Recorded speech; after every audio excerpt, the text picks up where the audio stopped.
Good afternoon, everybody. Welcome here in Barcelona. We are here for the ACC Drive Endurance Round. Barcelona, obviously, in Spain, and this is the championship that is about to end. We are currently in the week number 10 of 12. Next two rounds are going to be in Silverstone and the Nürburgring, but at the moment we've got a clear and sunny Barcelona for the next 3 hours. I'm Chris Romano and I'll be your voice for this evening, this late afternoon and half evening, depending on how you want to consider what is evening and what's late afternoon, technically. Anyway, apart from the effective designation of what is evening and what's not evening, these are the standings at the moment. Unfortunately, I don't think I can show you the... This is GT3 overall, but I have to refresh it.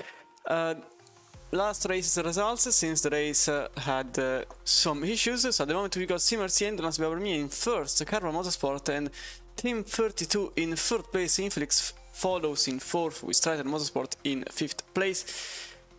The situation at the top of the championship is pretty much done and dusted. There isn't really any fight, considering Simmercy has 4,000 points of advantage, and in GT4 I can assure that unfortunately it's not really that different from the GT3 overall. This is still a GT3, or this is the Pro Series, apologies. This is the GT4 overall. Cal Racing Team still has a 900 points advantage over Kalala Racing. 4 Club follows now in third, and Apex Predator Racing Team fourth, with fifth for Buchholz Racing Team. And you may ask yourself who wins what, and this is effectively the calendar.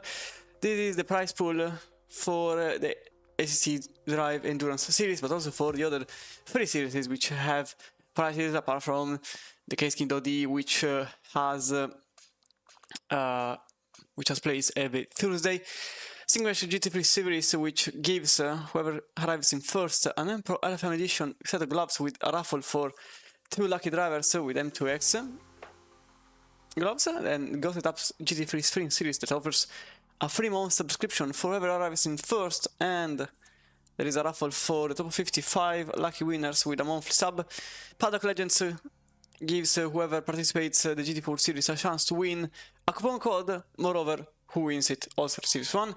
And obviously the ACC Drive Endurance Series, which gives 10 lifetime licenses for their service, which effectively ACC Drive just gives you the opportunity to be good at endurance racing with important and very useful layouts in your races. But I have to put my audio back because effectively not even the audio is not really useful for me. Okay, way better. And where is this drive? It's not here. That's why I couldn't find it. Okay, now everything works again.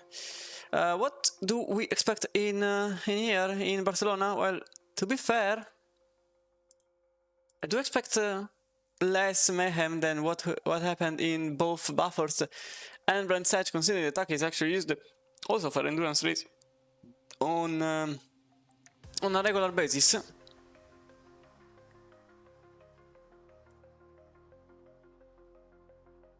Just to go here into the studio. Okay. Since this track also we are racing in the old layout, so the one with the chicane and the old left-hand corner, which is I think turn 9. I have to check to be certain, but it should be turn 9. Overall, as I said, we do expect a pleasant race, nothing too exaggerated. Yes, it's turn 10, unfortunately I missed it out. It's turn 10, not 9. Well, it depends, because effectively TV3 is 7 and 8. It's a chicane, so you could also consider it a single turn or single complex of turns. Especially in the official maps, it is turn 10 like Haika. The only thing is that, as I said, the old layout is still in place, so effectively turn 10 still exists is just way more narrow than the real life counterpart, and also we have got the chicane, which is hated by 95% of the motorsport fans. But here we are into the qualifying session, and we are going now into the track. So let me go to live. Everything works again. Theoretically everything works again now. Theoretically and practically are two very different things. Maybe for once I'm in luck. So let's see. Yes, everything works apparently. Yeah! And so here we are in Barcelona. The moment Tobias Langenberg will be our first driver on track, and as a consequence, our first driver that will probably set a time. Sorry.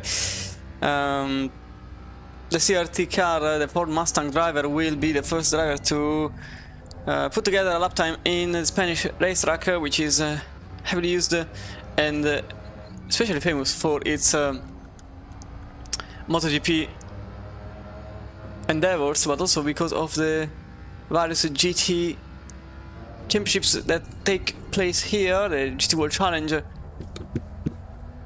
is a name that comes to my mind, although I'm pretty sure that the GT World Challenge doesn't come in Barcelona anymore. They are in Valencia, on the circuit Ricardo Tom. So as you can see here, into the chicane, which doesn't really give an overtaking opportunity. The track has been changed to meet both the complaints and the requests of both MotoGP and Formula 1, with the former that had troubles with the safety of the riders because of the high speed that gets taken into the now turn 14, but once upon a time turn 16, which still is now on this particular layout, turn 16. And after a couple of, let's say, new works done on the barriers and on the gravel traps, and after a couple of permits, the situation is now that the track is with a new face. It has been like this for the last 3 years, if I remember correctly, 2-3 years. And so here the track has never been updated, but I think should be in other sims, or maybe in a CEVO directly. But anyway, apart from talks about the racetrack, which saw numerous battles, as I said, especially in MotoGP, considering this track was bit of a diamond jewel for MotoGP, especially with the battles that took place in the late 10s, early 20s, or rather late 0s, early 10s even. Okay, maybe that year is even more important for certain battles with a certain Yamaha driver against another Yamaha driver. But anyway, Tobias Langenberg sets the first time lap 143.845. It's going to be the first for us. That Khaled Racing team. Sean Casa is currently in second in a McLaren for Intercomp VMD Sim Sport, and Sebastian Zender, as it stands, sits in third with the 101. At this point, it's simply winning everything. Simmer's Endurance, this team, and effectively these drivers are essentially keeping themselves at the benchmark. The livery is back on, so probably there was a mistake or an issue last time around, because the livery is still the same. Oh, I suspect it was something to do with the livery tool, probably. Langenberg is still improving the lap time, 43.8, currently down 2 times, and oh, there was a car in the gravel. Oh, that was Zenta. And he was also 6 times down, so I'm pretty sure it was a mistake for him in the 101. What happened to the Aston Martin driver? Let's see exactly what happened to the 101 as he approaches turn 6. Don't see anything odd. Oh, this is odd actually. He just went. Oh, he is lagging. That's why, probably. He is having some issues. Yeah, the car is still in the gravel, yeah, and now it is into the garage, so probably some issues for Zenner. That all of a sudden couldn't really steer. He just went straight. So probably it could also be the force feedback failing on the Aston Martin driver. Longenberg sets a fastest time than his own, but Sean Kassar fastest time at the moment. Faster than Teppa, faster than Longenberg, but slower than Brown, who goes in first in the other CMRC car. 1:43.077. Faster than Gassa, but again slower than someone else, because Oystein Brunum in the World Competition Racing BMW is currently in first place, and Zenner again. Oh, yellow flag, but I think this time it is for letting another car pass by. Kozubek 1.5 seconds below himself, but unfortunately the attempt will have to wait, since there is a GT4 car in the middle of the way.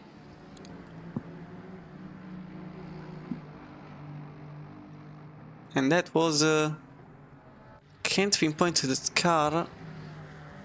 It is an improvement for Kozubek, 16th place only for the 119. With a very nice livery there. That's a Good Smile Racing livery. Famous team that has a lot of success in the Asian continent, a bit less in the intercontinental challenges. This team effectively had a name of his own in the 24-hour Spa. They nominated the anime livery. Although, okay, it makes sense to call it like that, but the Miku car was a national treasure and can't be blasted.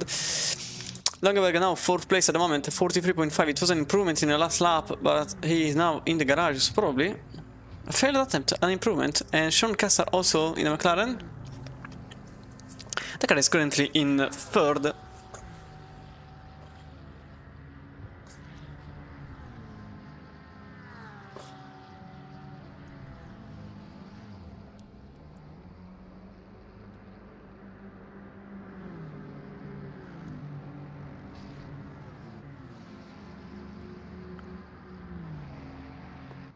But now starting the lap number 3. Well, technically this is the 4th one, because the first one is considered as a 0.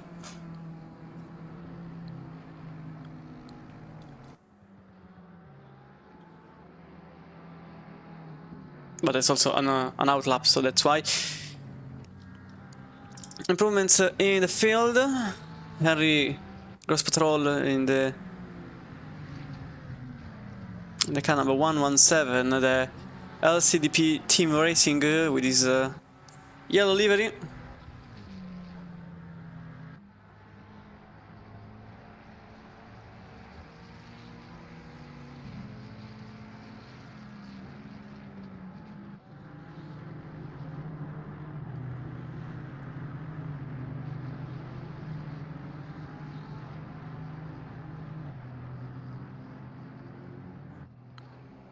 Eight times for Andrea Carta though, which is in 15th place. In the Minardi GT3 team, that's certainly a name that reminds of the old glory days in the F1 paddock. The Italian team and driver, suspect in the 1, 2, 3. Remember, the number is linked to their strength against the field, so this driver should be in 23rd place, and at the moment he is improving by 8 tenths of a second from his 44.6. Oystein Brunum went quicker than himself and Zenner, but that's 12th place for Carta. Just outside the top 10, 43.9. To get into the top 10 he needs 43.6. So he's not really that far away. As I said, Brunum is in 102 in first place at the moment with a 42.2. 7 times quicker than Zenner, so definitely a gold lap, that one there for him. Zenner, he managed to improve in the last lap, but not close enough. And the sister car is now just behind in third place, but also improving. As Zenner apparently resolved the issues, whichever they were. In GT4 we got Filippo Manzecchi in the DC Racing, l'Intima Costanti. David Andre, second place for North Racing, and Ayali Kanoiviki.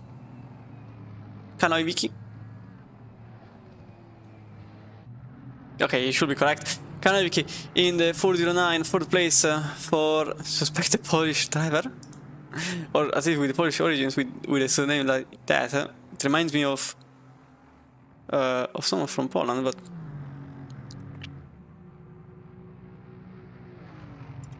don't know about that. It's a bit of a meme, the fact that Polish people have absurd surnames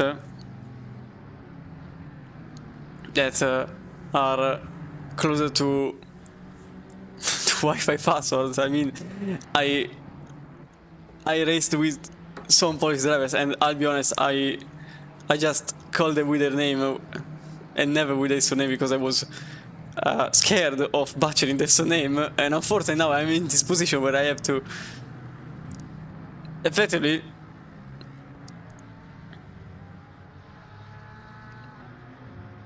call every surname in a correct manner, and not always I'm glorious in the mission of doing such act. So every time, sorry if I butcher your surname, I try my best, but at times I just have to think about how to say it. But Spencer at the moment, 403 is fourth and doesn't improve. 53.392.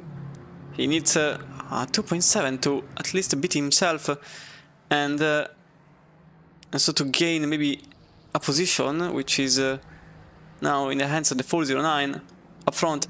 Filippo Manzecchi now in first place with a 52.497, 33rd overall at the moment.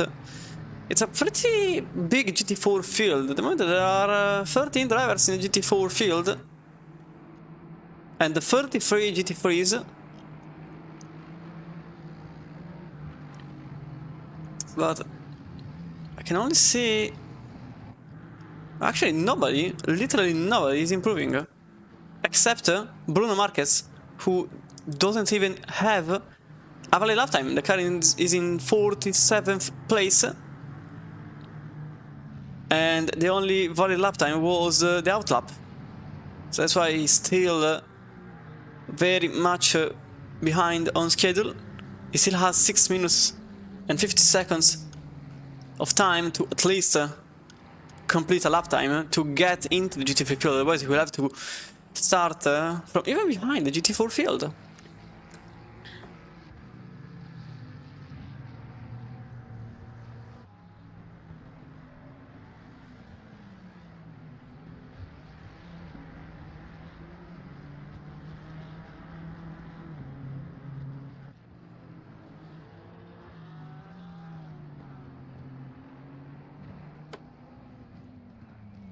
So Bruno Marquez at the moment 47th, but he is on a valid lap time this time. This could finally be his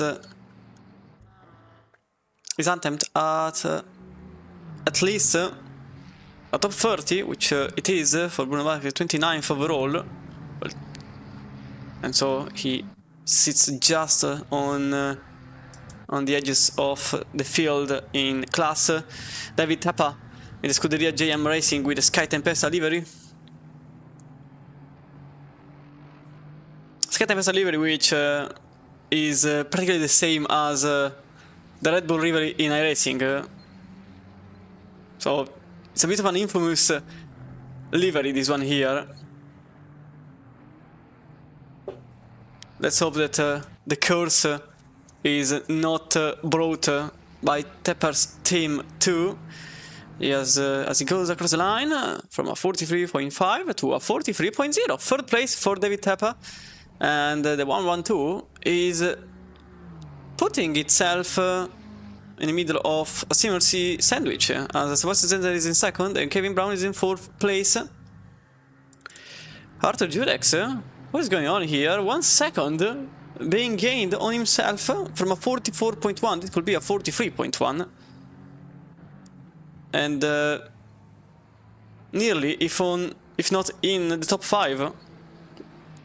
It was a bit off, but at the same time I think it's my race control, because now he's showing 2 seconds, so probably it's not 2 seconds being gained from Arthur Judex, I'm pretty sure of that. As a matter of fact, it is a 45.6, so not even an improvement.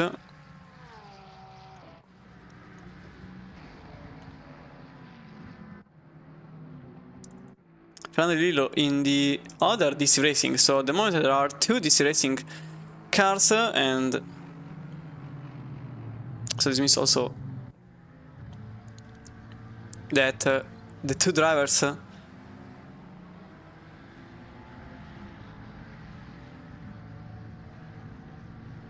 which the last round were driving together, now they are driving 2 different cars, and the 404 is also improving the time, but is it enough to get into 4th in class? Remember, first place is 44th. That is his teammate with the same car. So it's just a matter of driver skills, and he doesn't improve. He just lost it in the final 3 corners, and he remains in 4th. Oh, never mind, not even that, because Albert Wesker just managed to put the car in front of him. So Wesker for the Densa team, 38th place, so 5th place at the moment for Wesker, and De Lillo goes in 6th place. Another Critin here for Team 32. McLaren, which had a tremendous luck in a negative manner, because every single possible incident, Critin had it, and the majority of which wasn't for his own fault. But it was just a wrong day to go racing for him. Could it be different here for the 104? Carrying 6th place at the moment, and Critin here, 43.705 was the last lap, but the best lap was a 43.285. He set several laps ago, so apparently he's not really finding the rhythm, unless maybe he found some GT4s in the middle. But Critin now improves by a lot of time. That was 4 times better, and Critin now goes from 7th to 2nd place for the 104. So another position lost by the CMRC Endurance in now 5th place. And Zenner now is in 3rd, 2nd row at the moment for the German driver. A bit underperforming compared to the usual CMRC. Obviously not saying that at the moment they are having a bad day, they are still 3rd and 5th, but usually it's 1st and 2nd, 1st and 3rd at worst. So tiny bit underpowered. Maybe this could mean that another car will win. As Quanta Racing in this marvelous livery,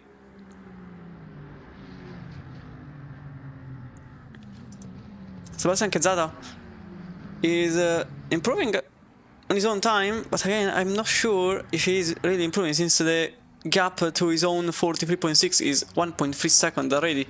So probably it's again another timing glitch. But nevertheless, I'll keep it here for Quezada, although I'm also very curious at what is happening in GT4. No, GT4 is still like it was, although Albert Wesker made it in 3rd place in class, the 406. As Quezada went off track, so the lap time will not be a valid one. Longeberg is improving, but as I said, in the GT4 field, Albert Wesker was able in the Densa team to put the car in further, and Kaineviki also gained pole position in the Mercedes number 409 for Pro Sim Racing. So Filippo Manzecchi at the moment is now in second. This is the first. Improvements in GT3, there are 3 of them. That is Kevin Brown, Tobias Longeberg, and Sebastian Quesada, all of them with 2 temps being gained. Not Alexander Besov in 28th and Mick Kondrad in 29th place, both improving. GT4 field has finished the qualifying session, so if anything comes out of the jar, it's going to be from the GT3 field. Unfortunately for Kevin Brown, this could be... oh, never mind.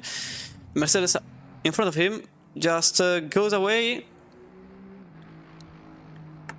So this could be Brown's opportunity to put the car in the row number 1. It is the chance for him, 42.3. He goes in second behind Brennan. Zender also improving, but probably not enough to get second. He goes in third. So they took personally the critic I gave early on, second and third, so the 2 cars are definitely not underperforming. I'd like to apologize, I wasn't familiar with that game.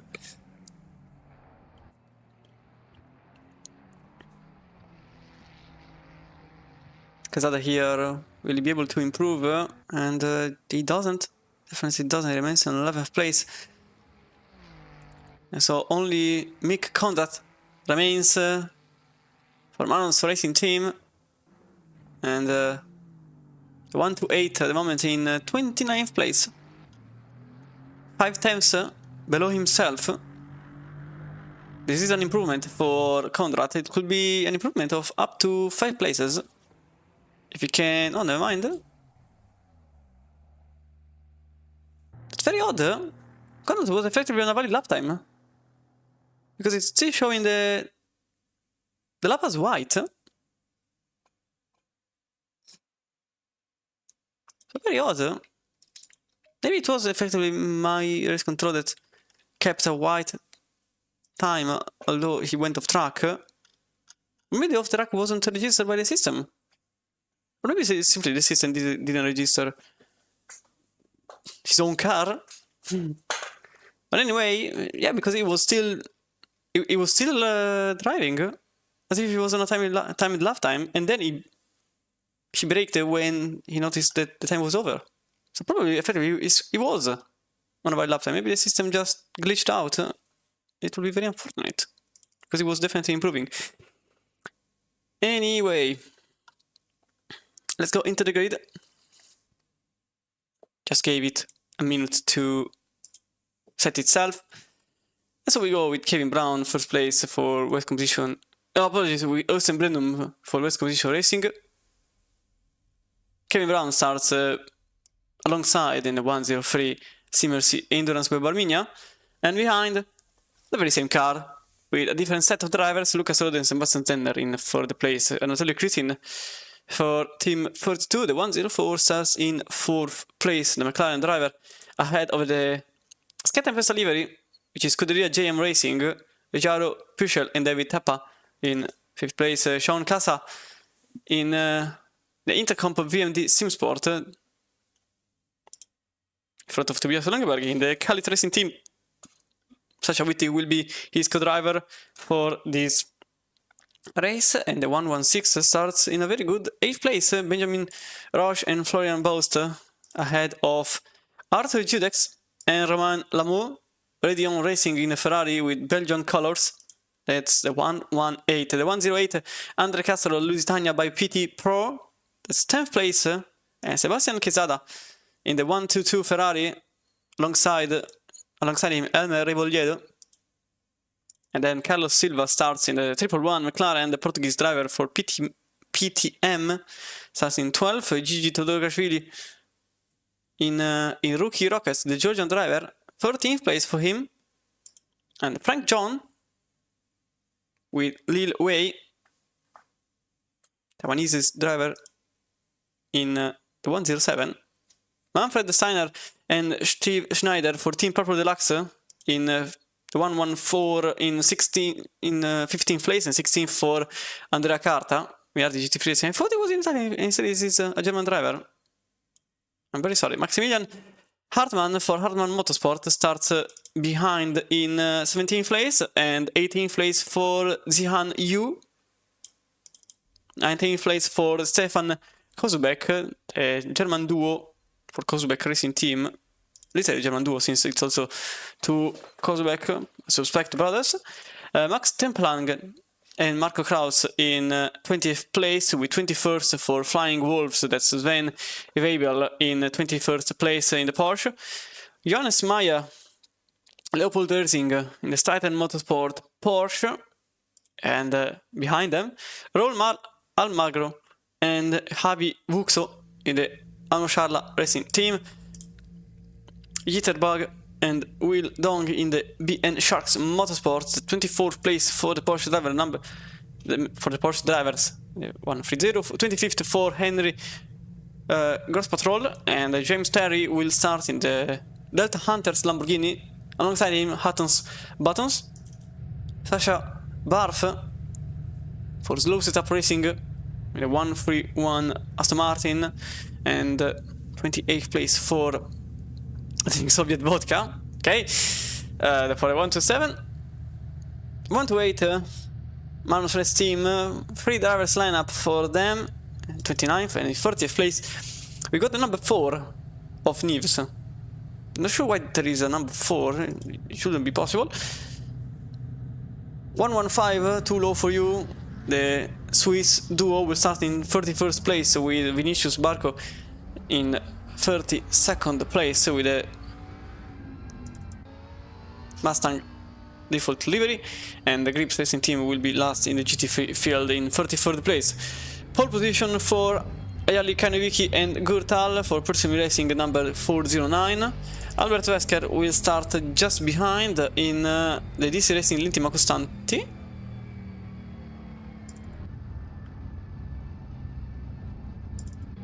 Oh, that's okay. No, that's the other team. So, oh no, wait, that's why, because we lost the Italian team. That's why. That's North Racing in the McLaren. And but Spencer will start in the MK Racing Aston Martin 403. Fernando De Lillo, this Racing L'Intima Costante, he will start in the 48th place. Unfortunately, his teammate crashed just prior to the race start. Other Predator Racing Team, Maciej Hughes and Tom Winch in 39th place. Ishak Efremov in the 407 Mercedes-Benz with the 402 Alpine. It's a team to compete in a single race. Okay, we get a point.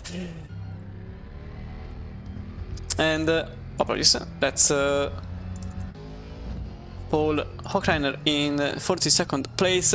Virtual Apex Warriors in the 412. 44th place for them. 44 for S19X. 410 Aston Martin. Nicole Sunny will start for Kisbet Performance, but the German trio will start in 45th place. Last of the GT4 field, and that is Celestial Sphere. Makoto Kobayashi will start in 46th and last on the grid. We go back onto the top spot of the grid for 3 hours. We will go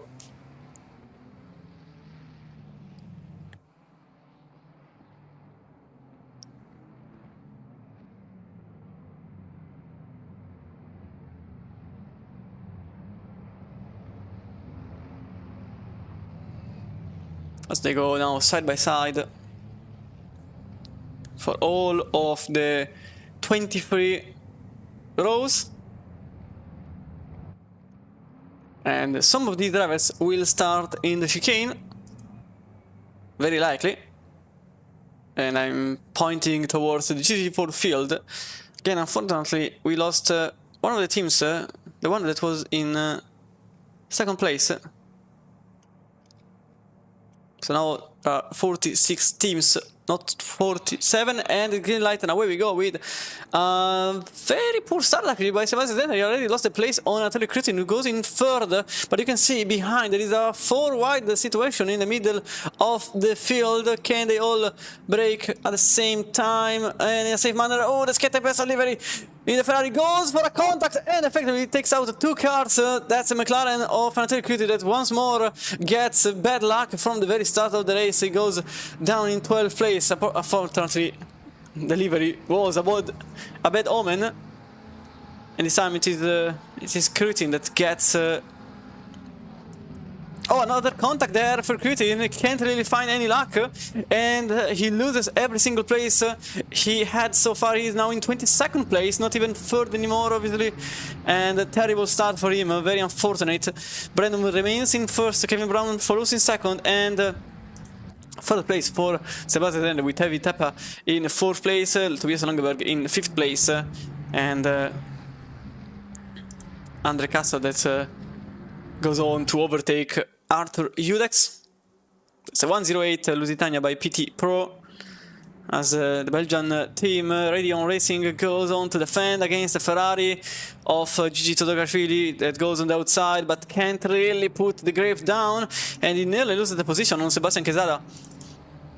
Just behind the train goes on, and there is a contact with someone there, and Kritin is actually the one that loses even more places. And there is a cut-off, that's Andrea Carta and Max Tempelgan. That's the McLaren here, and that's Andrea Carta in the Ferrari that is now in 40th place. In the GT4 field for now, Albert Wesker remains in first. Oh, there is a cut-off there. That was a Ferrari, that was Frank Neves. And the number 4.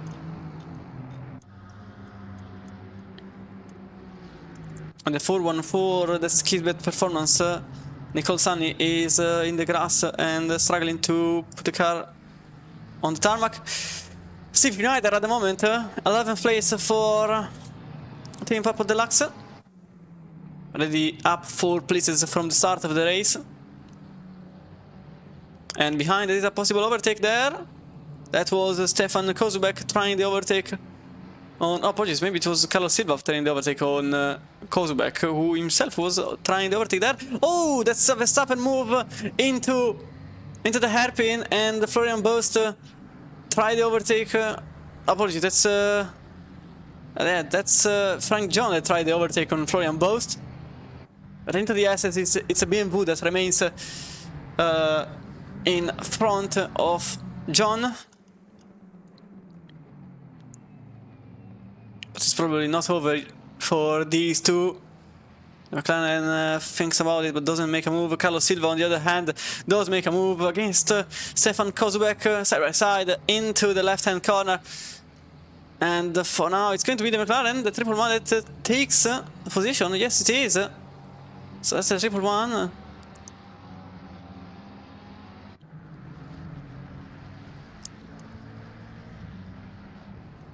Carlos Silva gains 15th place.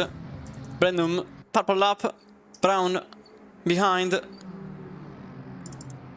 And Zender follows with Teppa, Langenberg in the top 5. And then we start with the top 10 with Casa, Castro, Judex, Todogashvili and Quesada in 10th place. Just behind, Steve Schneider was defending against Florian Bost, who is very keen on making an overtake there. On the outside he tries. There is no grip, or rather there are the marbles, so you can't really make a move there. Although you can see also the McLaren, Frank John still there, not really fading away. He actually is very keen on making a move on the very same ball, so goes into the inside line. Can he make the move on the outside? It's a bit difficult for Boston, and in fact he goes back on the racing line. Can't do an overtake there. As we go into the splitter, you can see that Team Purple Deluxe is not really fast compared to Baust, who clearly has more speed, but he has to make the overtake. This car started in 8th place, lost some places at the very start with a contact early on, the same contact in which Kritin was involved in, and so he has to gain some more places. in his journey. Speaking of which, he is in 21st place only, unfortunately, at it's side by side between the two. Over the AstroTurf, little tap between Baust and Schneider. Baust unfortunately lost some places, but Schneider apparently is a very good defender for his own place. He's not only... Oh, that's such a barf on the other way compared to usual. And so Barf goes back on the racing line. Oh, that's a battle for the lead that goes south very quickly. Albert Wesker has been involved in an incident with Bud Spencer that now gains the lead of the race, and now Wesker goes from first to third. And this is the incident that just happened. We can see exactly how it happened. You can see that's Bud Spencer in now 33rd place. Did he go for an unsafe overtake, or was it just a very unlucky mode? Okay, no, it was a tap, clearly it was a tap for the Aston Martin. As we go back here, and Vesker just lost position on Efremov, we were looking at it. And also Baust lost a lot of places all of a sudden. There was a yellow flag. As Baust is now in... can't really find him. Oh, okay, he's in 26th place. The car number 116. What just happened to them? Let's see exactly. Let's play on Baust. Did he go long? Okay, no, it's still side by side here. Oh, there was a contact, unfortunately. And that's the 116 going around. So that's now Baust. That's now why Baust is in 26th only. I see Brandon keeps... oh, never mind. Brown actually steals it. Brown steals the purple lap. 42.790. So the battle is on for first place, but it's still on. Also in 5th, Casa 6th, Undercaster 7th, all battling for that very place.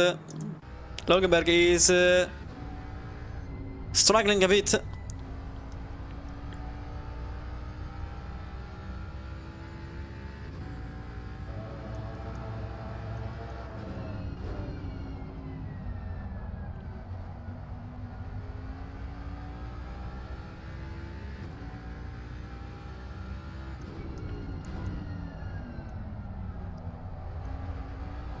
As we are still battling here, instead it is GT3 trying to go for the move on Sebastian Quesada, who initially overtook Todorashvili. Then the Ferrari driver, well, the 109 driver, answered back, but still side by side between these two. Can they maintain the side by side into turn 9? And the answer is clearly yes, they can. But that's the 1-2-2 that exits with a defeat. Never mind, he goes for the lunge into the inside line into turn 10. But again, Todorashvili maintains calmness and control, and he remains in 10th place, flashing the lights. Clearly not happy there, Quesada, with Todorashvili.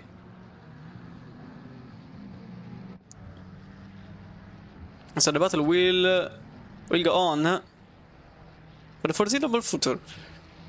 Longeberg gets overtaken. No, okay, it's just timing glitch there. Longeberg is, although, in danger. That's the McLaren going for the move into the splitter. We go, and it's still side by side between the two. As you can see, it was very, very close between the two, but Longeberg kept it in front. Oh, that's also freer traction for the Mustang. Braking in the middle of the corner is not really a good thing. In turn 3, it means that your rear end is, well, non-existent. So probably a very loose setup for the Mustang driver, which is going to be beneficial in the short end, but long term, I'm not really sure it's going to be a good thing for him. Meanwhile, there was an overtake behind. That was Silva getting the overtake done in 14th place. That's Frank John that is now in 14th, although there was contact. So probably it was a physical overtake. Let's see how it goes. Okay, Frank John is still behind, so probably it was just a little tap, huh? As you can see here. Okay, yeah, it was John trying the overtake on the outside, but Silva clearly wasn't agreeing to that. And Kritin gets one position and loses one at the same time. So that's Kritin still in 19th, Meyer loses 2, Stevens gains 2 places. The battle in GT4 still goes on. It is the battle for second at the moment here. That's a team for Albert Wesker. Driving for Albert. Okay. I mixed the two.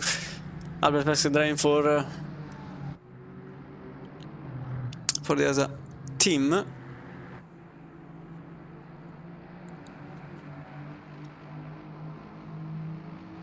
That 406 keep staying behind.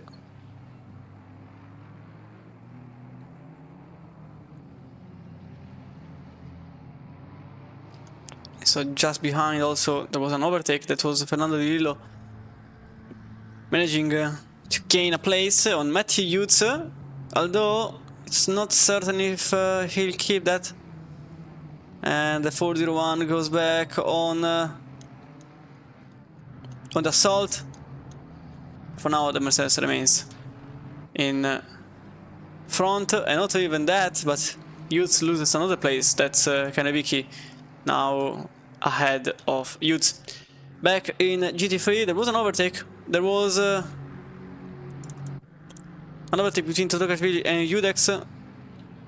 And speaking of which, Judex loses another place. This time it is against Sebastian Quezada. And the Mexican driver is now in 10th place. Back into the top 10 for Quezada. Oh, the 117 is struggling. In the middle of the racetrack. And up top, that's oh, that's a cut off. That's Frank John in the 107 into the pizza. Oh, what happened here? He's not into the pits. He's actually sideways. So what happened here between John and Silva? The two cars never stopped attacking each other. Same to John ahead. And following it was Silva. Oh, it was very unfortunate for Frank John, but unfortunately he got tapped just when he was going back on the throttle. And so that's a massive incident also behind. What happened here? There are several cars off. This time it is again Carlos Silva involved in the 111 and Maximilian Hartmann and Zian Yu. So again 110. The 111 and the 121 involved in an incident. Let's see what happened from the helicam. This time it was Carlos Silva ahead. And was it a contact with the Red McLaren? It probably was. Oh yeah, it was a very light tap, but it spiraled into a chain reaction that took out two cars, and another one was involved. Kept on going, but was involved, so probably some damage for whoever that car was, because unfortunately I couldn't really see the number from the helicam. But I suspect it was probably Jonas Meyer. I'm pretty sure it was Jonas Meyer. The 124. In that pack, many cars were involved, so we'll see afterwards. Probably it was also Stefan Kozbek in the Kurzmile Racing livery.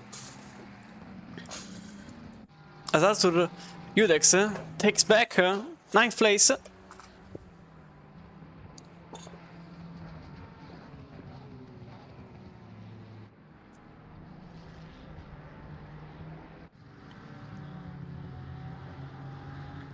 Ooh, cut back there for Quesada that goes back on the throttle earlier than Udex. Is it a place gained for Quesada in the chicane? Yes, it is. And into turn 7, out of turn 8, and that's the place done for Quesada. And immediately after, as it's not over yet, Steve Schneider goes on to try an overtake on the outside of Udex himself, but at the same time Sven Wiebel is probably very interested, and not even that, he actually makes the overtake on Schneider, and Sven Wiebel is now in 11th place. Can there be a pass between Wiebel and Udex? Udex going very slowly right now. Without considering this car was starting in 9th place, all of a sudden this car has been losing places. And the number 4 is also struggling because it was a contact again with Carlos Silva. It's the 3rd time that car gets involved in an incident. But as we saw earlier, it could also be Silva, the innocent part.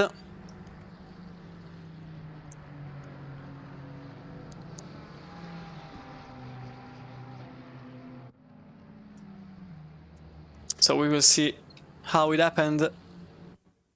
Again, it was Carlos Silva. This time he was following.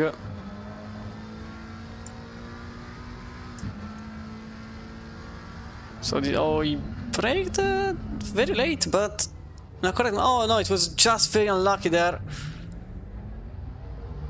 So yet again, bad luck for Silva. Not guilty there, clearly not guilty. The car was already out of traction and about to spin itself.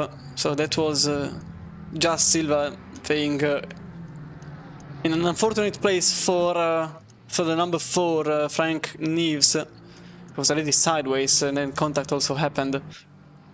Just ruining the day for the number 4. But nothing that Silva could have done apart from non-existing there. And disappearing into thin air, it's not really possible.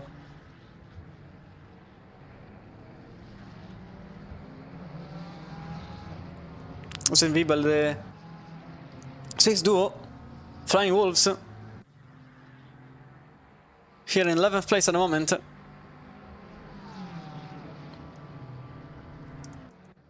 And here there's a whole train of cars. Jitterbug, and followed by Stefan Kozubek and Raul Almagro.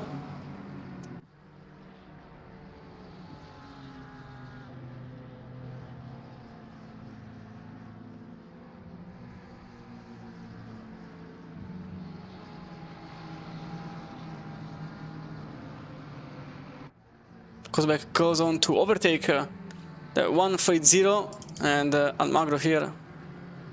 Oh, very wide. He loses the position on Bost. Loses the position on Bost. And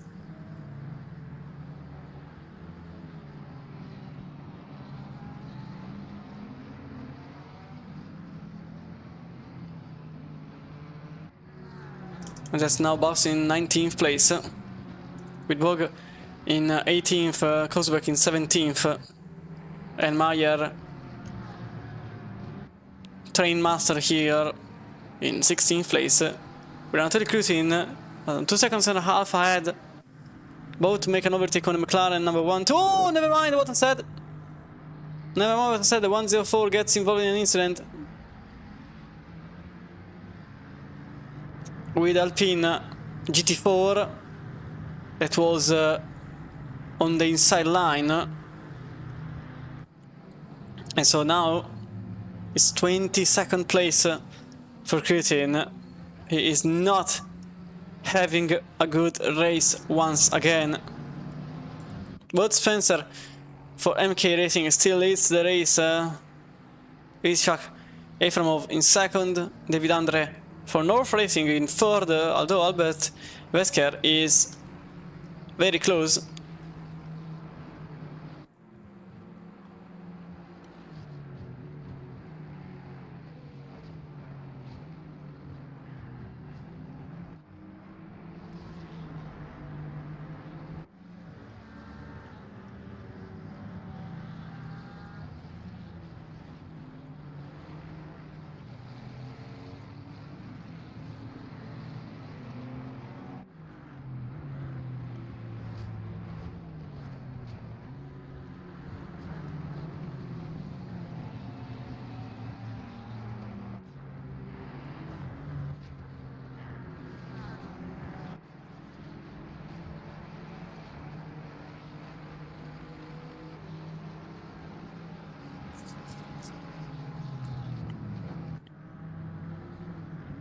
Now David Andre is in a lot of trouble.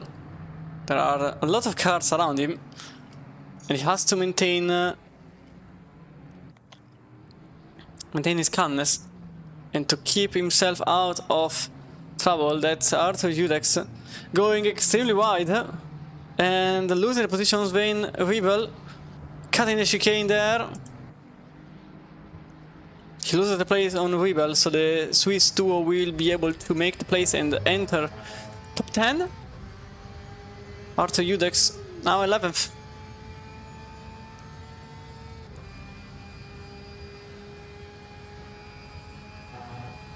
Referee is not giving up, although maybe it is.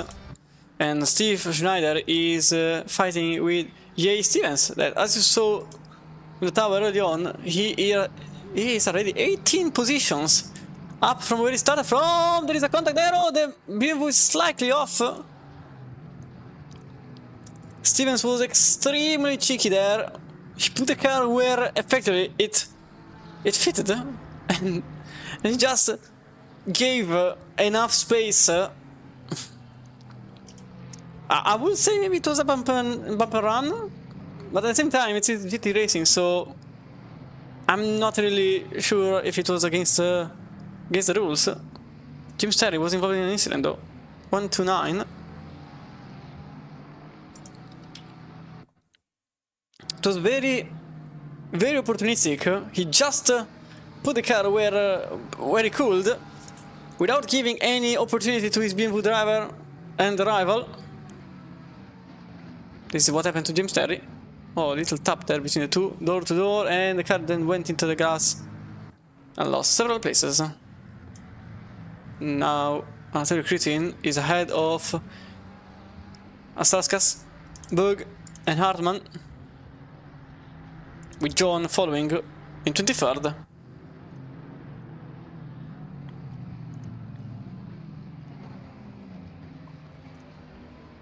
Oh, that's a Lamborghini off! Into the wall he went. That was Ignas Astauskas. I wonder if it was collision with someone else. I can see that someone else was involved for the 113. And now that's the overtake for the Ferrari driver behind. That's Andrea Carta in 24th now. And probably even 22nd, as he had a perfect run out of the last turn.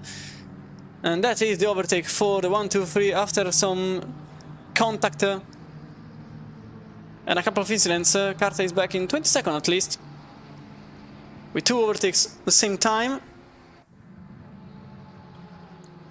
And John also put the car in front of Terry.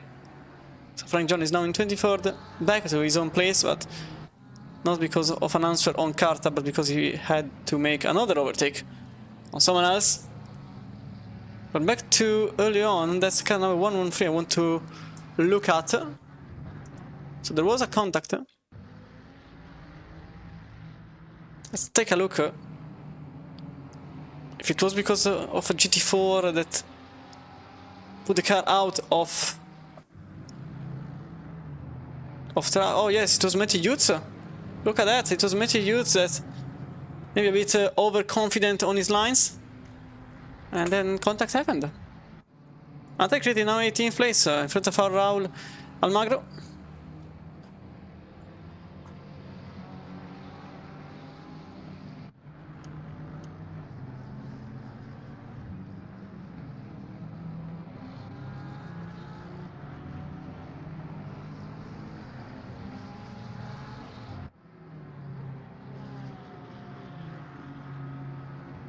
And it is a bug.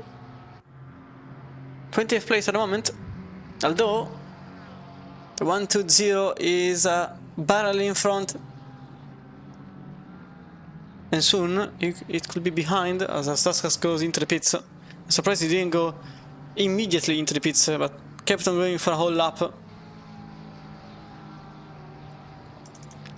And in the GT4 field, Fernando Di Lillo trying the overtake. Oh, can he maintain the position in front of Kanyevicki?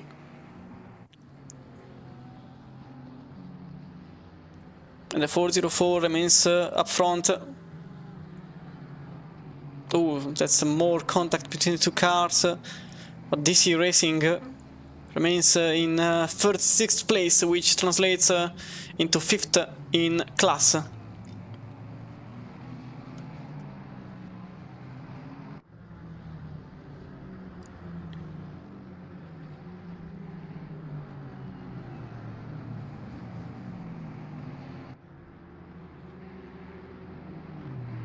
Oh, James Terry sideways in the middle of the circuit. Probably there was contact with Frank John. Yes, I can see the contact happened. The 129 was involved there. So we go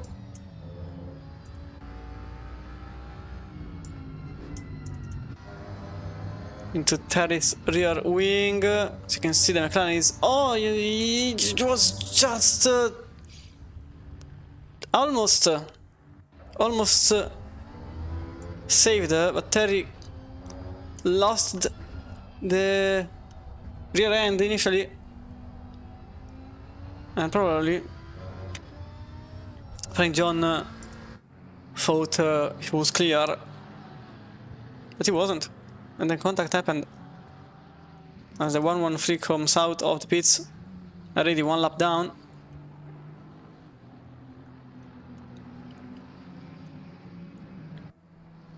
Uphill race for the Lamborghini driver. Unfortunately, after the initial start, there seems to be less fire at the moment in the battle for first. Brandon has a 2 seconds lead on Brown. And Zender follows another 5 seconds behind. Critin, on the other hand, is just doing back and forth with the positions.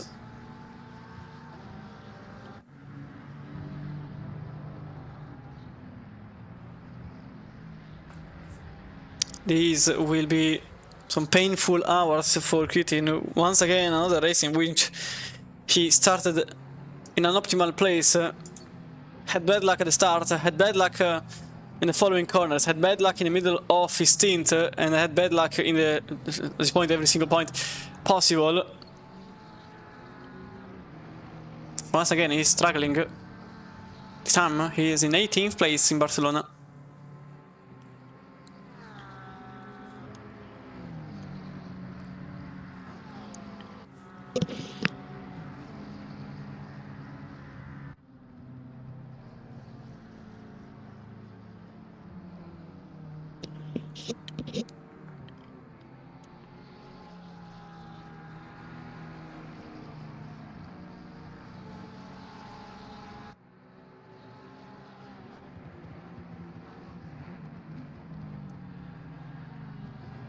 Situation slightly up front.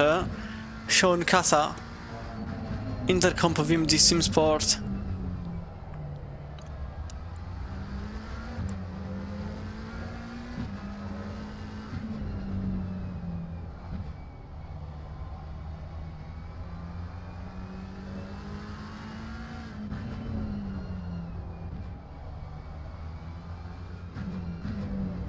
And oh, Sven Wiebel, yellow flag for him. That's the 125 that was in the top 10. What happened with Arthur Udex? As you can see from here, was it a contact? So clearly it was a contact with Ferrari driver, but let's see from his rear wing. Oh, that's a Ferrari coming hot. Yeah. Not really anything less from the expected outcome there. And Sven Wiebel is now out of the top 10. Arthur Udex is back in the top 10, but I'm not really sure that that was a legal overtake. But this is just going incredibly well for Jay Stevens after starting in 31st place.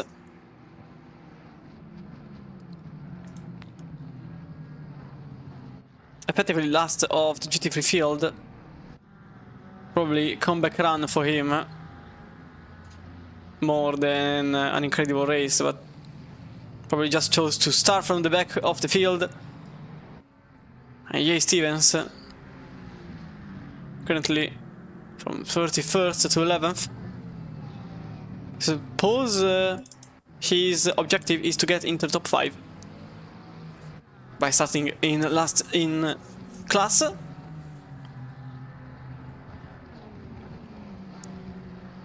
Christine now is at least in 17th place. Still a long way to go to get back in 4th. And in 20th place, Raul Almagro for Amushala Racing Team is in 20th place. Maximilian Hartmann is in 21st, and Andrea Carta is back in the fight for position, this time with position number 20 effectively. Not even 19th effectively, because Jitterbug is here. And Jay Stevens effectively overtake for him. So let's see how it went.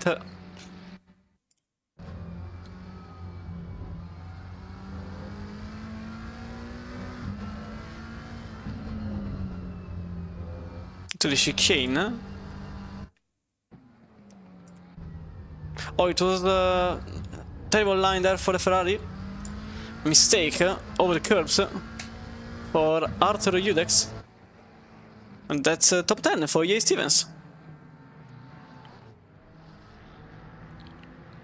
Or maybe not, as he goes wide. It goes back on the racing line, and that's Stevens effectively in 10th place. No surprise there. Tobias Longeberg still in 4th, in 5th. And Sean Casa still cannot put the car in front of the Mustang driver.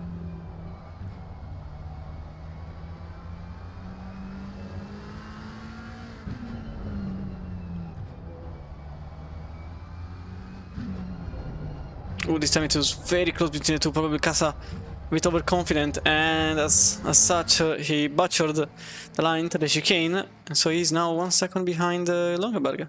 Kritin overtaken for him into the 1, 2, 4. Johannes Meyer, the Strider Motorsport Porsche. 16th now for Anthony Kritin.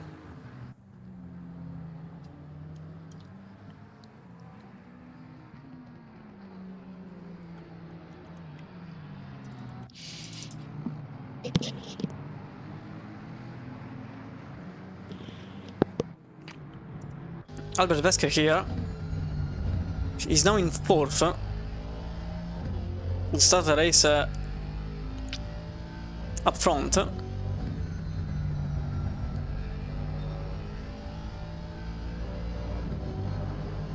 This Aston Martin that just passed through just gave some help to Wesker, because now there is a second of gap between himself and Kanevicki.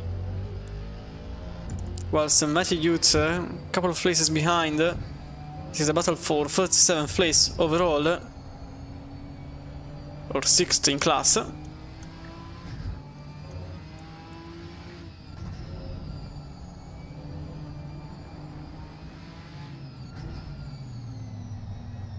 But you can see the GT3s that are just behind. Oh, there's an incident. Oh, there's a yellow flag. That's a 130. That's a 130 that was involved in an incident. Let's see what happened. So he's actually effectively all alone on himself. As he goes into over the grass and sideways for him, very close to the other cars that were passing by.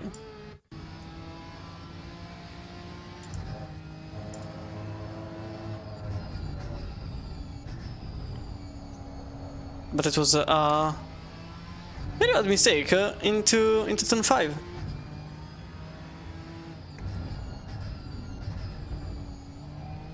As Hughes is really using this opportunity to take a place, maybe.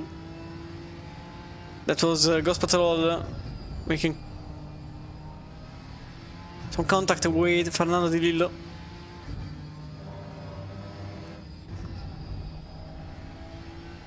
But Matthew Yates remains in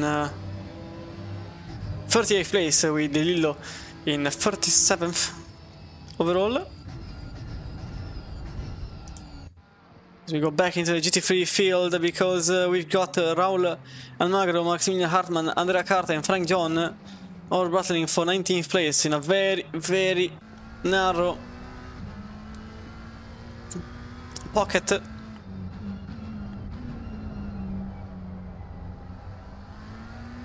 The gap between the four is very little. We've got Almagro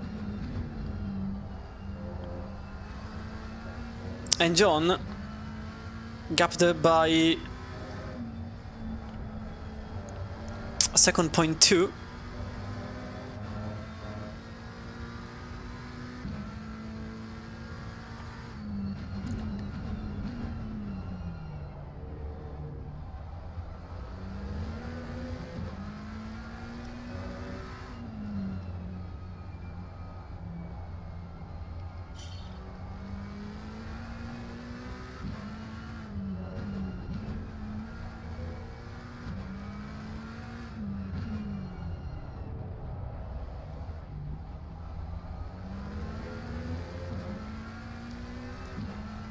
Ooh, that was a Porsche Cayman just getting in the middle of the way for John, and unfortunately that really slowed him down. This could be Hartmann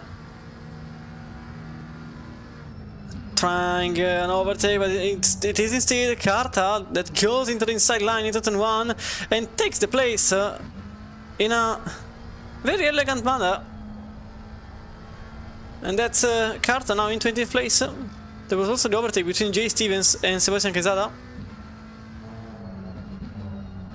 Jay Stevens is now in 9th place. Oh, that's the Spanish driver going a bit hot on the rear tires.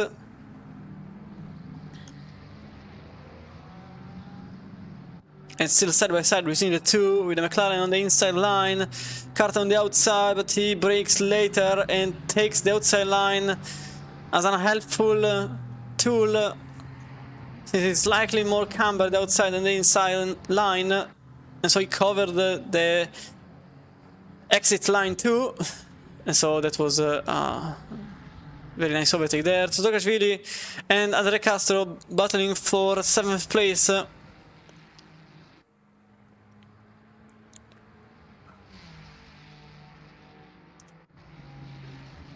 This could be Todokashvili into the inside line, he goes, and that's 7th place for rookie Rockets. Castro will have to remain behind and look forward. 8th place at the moment for Lusitania by PT Pro.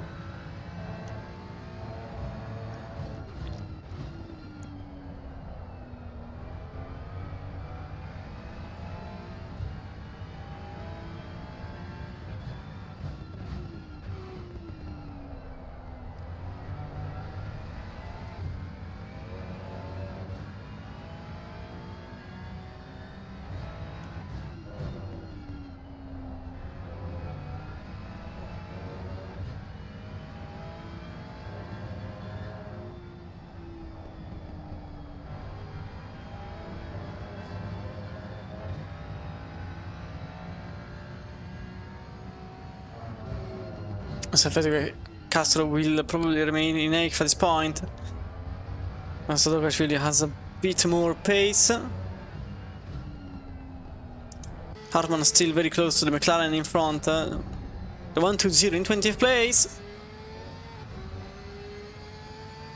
Just a bit aggressive from Hartmann, going over the curves.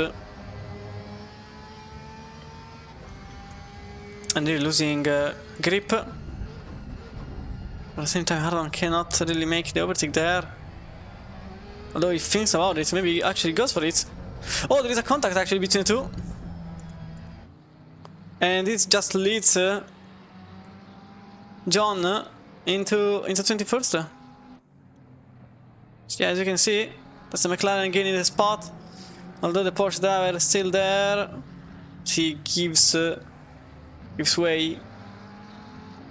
And so Frank John is now momentarily in 21st place.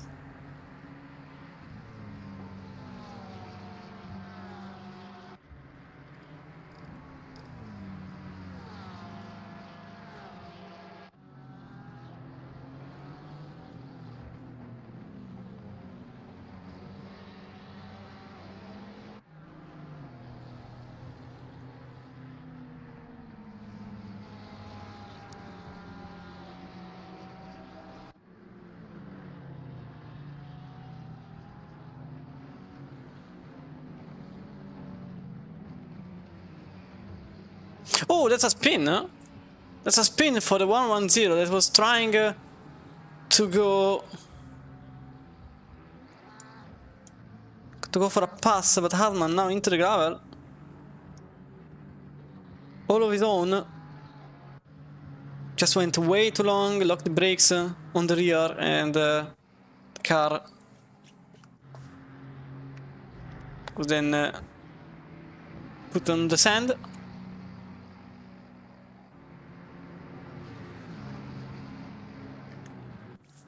R10 Sean Casa and Tobias Langenberg, 5th place. That's a battle for 5th place with 2 hours and some bits to go.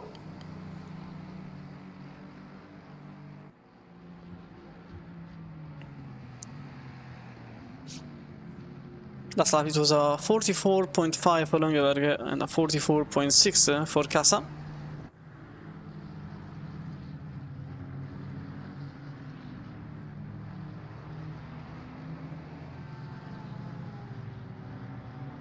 Remember, there is a 48 minutes stint time as Quesada just entered the pits. Same goes for Bug. So shortcut for the 2 drivers.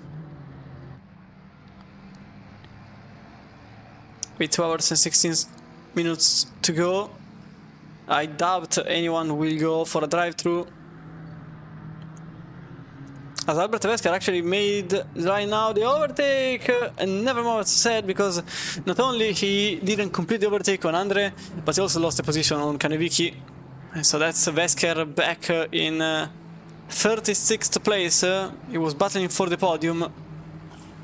And Quesada now back on the racing surface. So he will be the effective benchmark, but unfortunately the benchmark will have to slow down, because that's Kevin Brown, no, that's Sebastian Zenner, apologies, passing him. That's the trouble of going for an early pit. You may get stuck in traffic.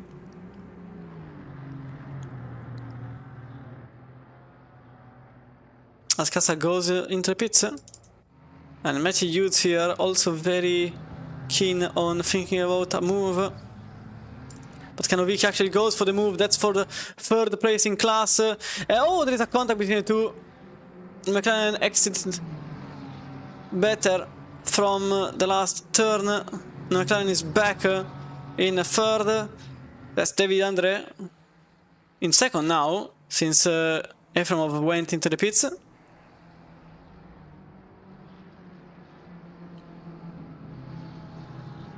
These 3 are effectively battling for the podium positions.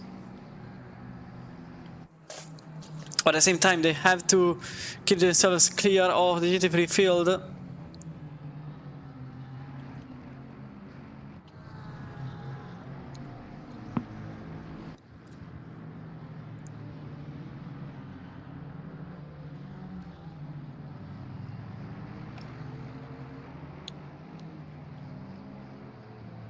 So maybe now the McLaren will be able to defend enough. David Endre very much on the edge, even considering that many drivers will pit now. Okay, think all of them,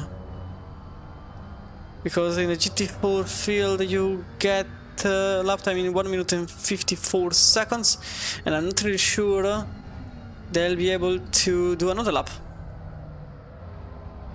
after this. So possibly they are all going into the pits.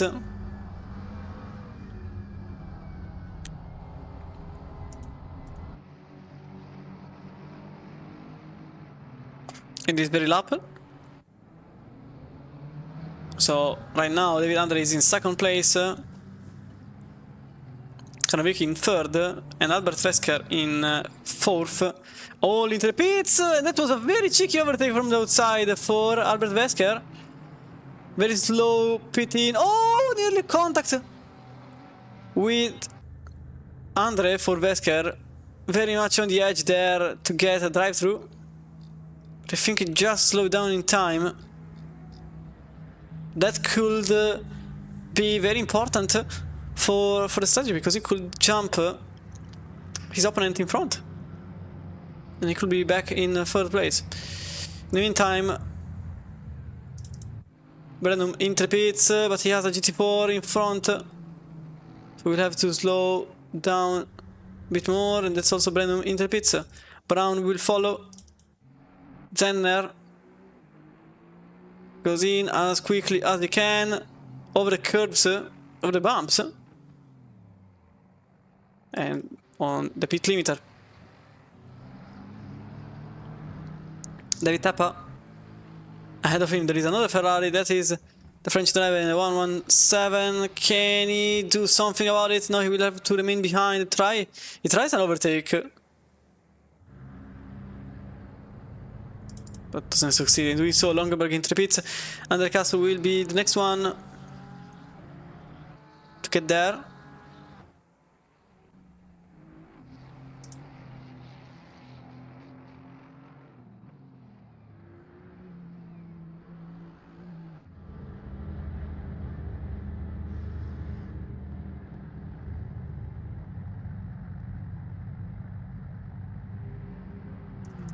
As Brandon comes out of the pits, in first place obviously, with Kevin Brown following, and Zenner now they're 11 seconds behind. It will follow Sean Casa. Remember, he was battling with Tobias Langeberg.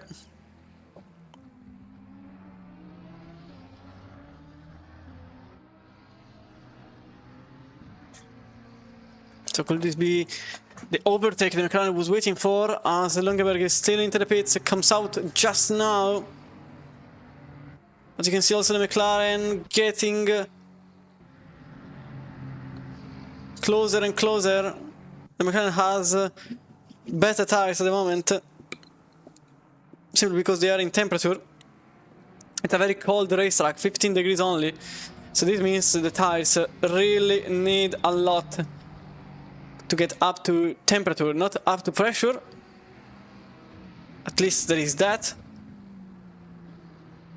But he will have 1 to 2 laps of advantage over his opponent. Then his rival will have the better hand, considering he has a single lap newer tires. Boss comes out of the pits after some damage that has been repaired in 14th place. In 12th place. So after all, they are still in a sort of good position, considering where Kritin was. That's definitely a very good place for Kritin.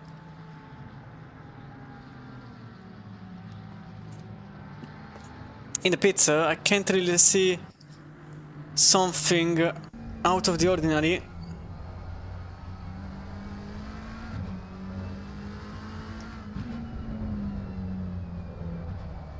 Important to notice that Wesker is not driving. So the 406 was battling early on, still in the pits. There is an issue. There is an issue here. The car is not back on the racetrack, so that was the battle for third. And that is a very important GT4 field. This is also the battle for position number 4. Sean Casa gets in 4th place, and that's Sasha Wittig losing the place on Casa, and that's because of the tires. That's because of the tires. Casa had 1 lap all the tires, but they were in temperature. They were up to temperature, and as such, the mechanic was able to make the pass. And so that's the 406 back on the racing surface. Albert Wesker, but He's not really battling... Oh, that was a stopping of 30, apologies. That was a stopping of 30 seconds penalty for speeding in the pit lane. That's why he was back in the pits. And I suspect both Spencer had the same fate. So two drivers getting pinged for speeding in the pits, in the GT4 field. And more importantly, they were both battling for the podium. There was another stopping go penalty, this time it was for Richard Victor in the Alpine. Stopping of 30 seconds penalty. And there was a drive-through for Loic 10-3, but for track limits. In the GT3 field, I can't see any penalty, because there isn't. There isn't a single penalty there. Okay, looking back here, stop and go clear, stop and go clear, stop and go clear, stop and go cleared. Oh, it was the 1-2-0, apologies, there was a stop and go in the GT3 field. It was the 1-2-0, Javi Buxo for Amoshari Racing Team. So the McLaren had a stop and go penalty for speeding in the pit lane. Even here. And that should be it. That should be it, yeah.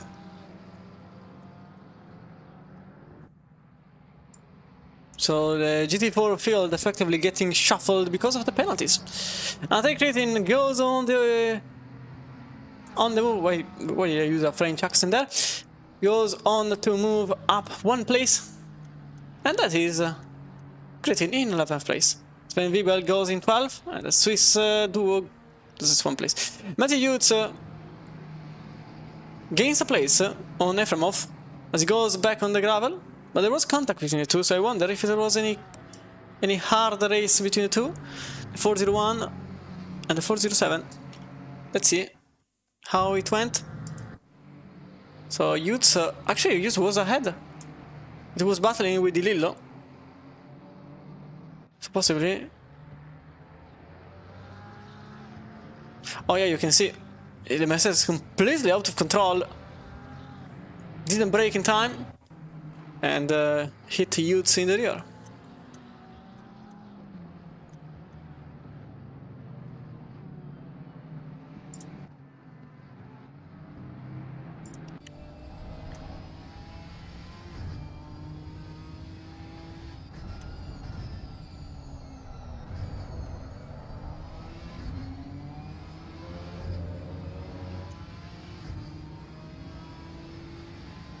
Now nighttime is about to approach, so the next 2 hours are going to be with high beams on.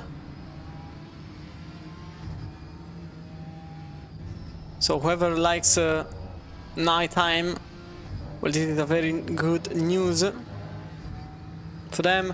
But this is the newer than earlier. Well, obviously newer than earlier, it's literally after the one that has been compromised. Anyway, apart from this,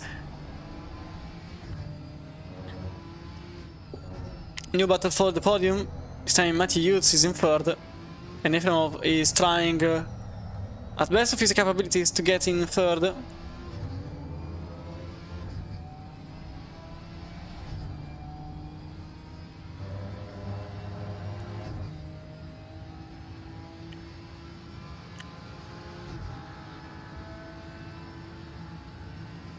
But this time, Ginetta can't really defend.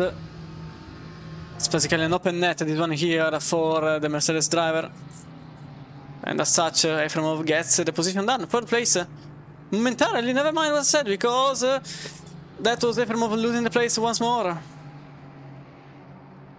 And that is the Ginetta gaining the position back.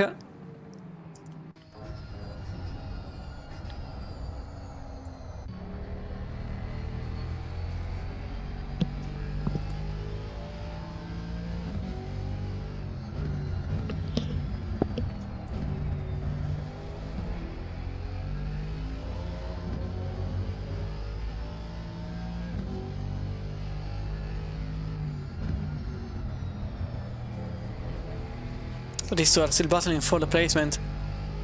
And this is the battle for the podium in class. At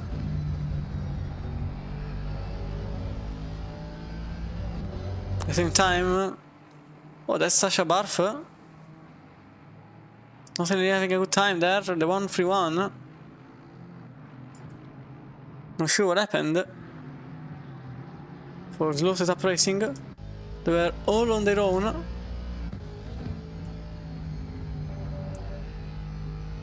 Oh, they just lost the rear.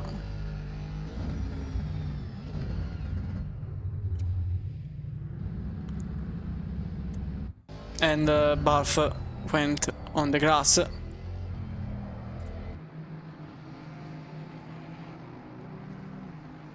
Situation up front is a bit odd at the moment because there is a 7 seconds gap between Brennan and Brown.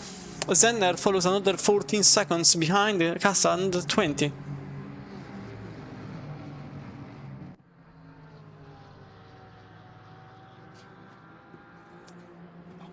So the gaps in the top 5 are definitely getting longer and longer.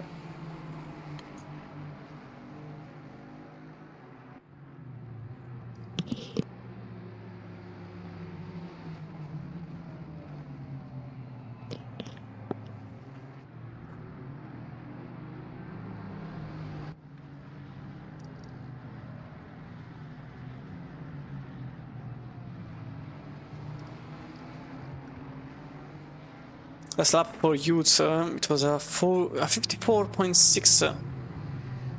Very close to his best time, which is another 54.6. 625, not 675, as there was a car in the grass there. Efremov, 54.950. Oh, that was a mistake there for 401. Going on the gravel. On the gravel. Oh, nearly contact there, and the 401 is out of control completely, cutting the track and goes on the off track. But that was very close for youths. Let's have another look. As the 401 was completely out of control. So that car went into the gravel. You can see here into turn 9. A bit wide. So he loses the position. Matthews there. Little tap between the two. Oh, that was also... Yeah, I didn't see that. That was also a Mercedes moving and braking.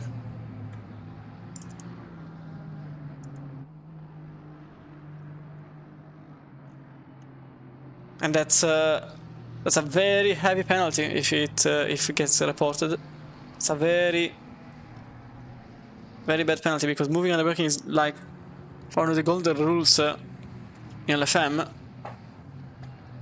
And that could be a case for moving under braking.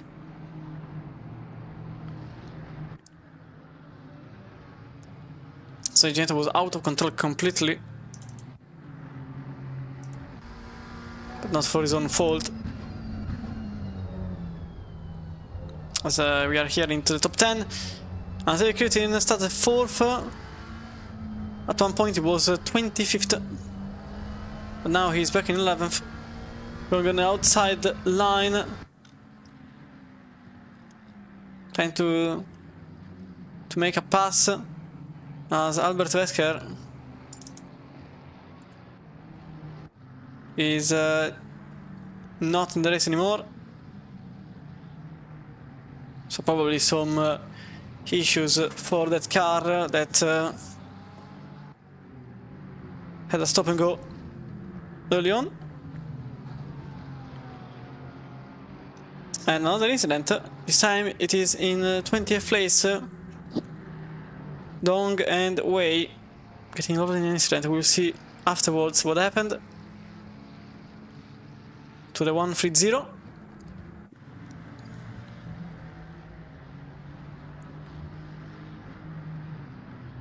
Critin is really trying to find a way to get through.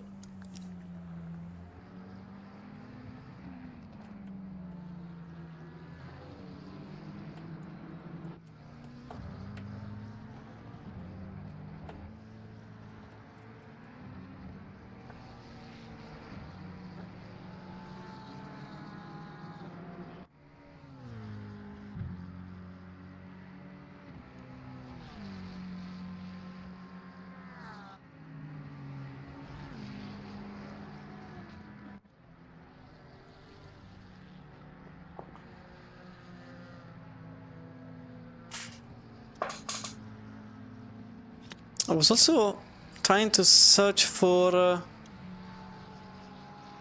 Jay Stevens' car. That's in 15th place at the moment.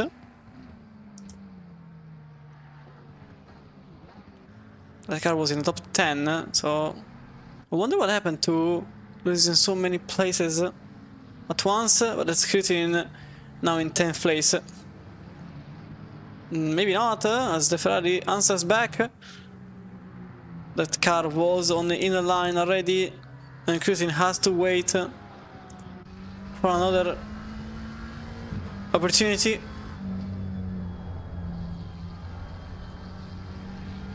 This will be out of 9. With the two side by side. And once again, the 118, the Belgian team, is not really... Oh, that's a Cayman just crossing the racetrack while these two were passing by. Very dangerous there for the Cayman, whichever that car was.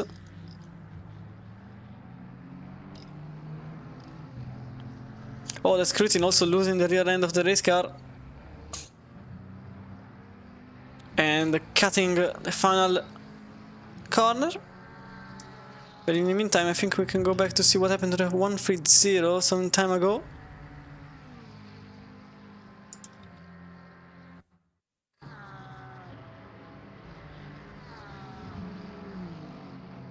I suspect that this was it. Oh yeah, that's what happened exactly. The 130 getting contact with the McLaren that effectively just didn't brake. And that was the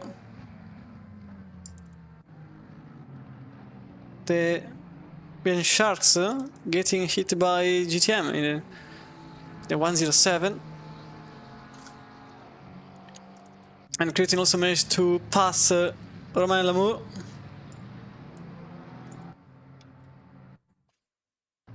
And this is the move. So there was a very long time between the two. And this is, oh, that's what happened. The Ferrari tried to go on the outside of that Mercedes-Benz, and the very same car also went on the outside to let the faster car pass by.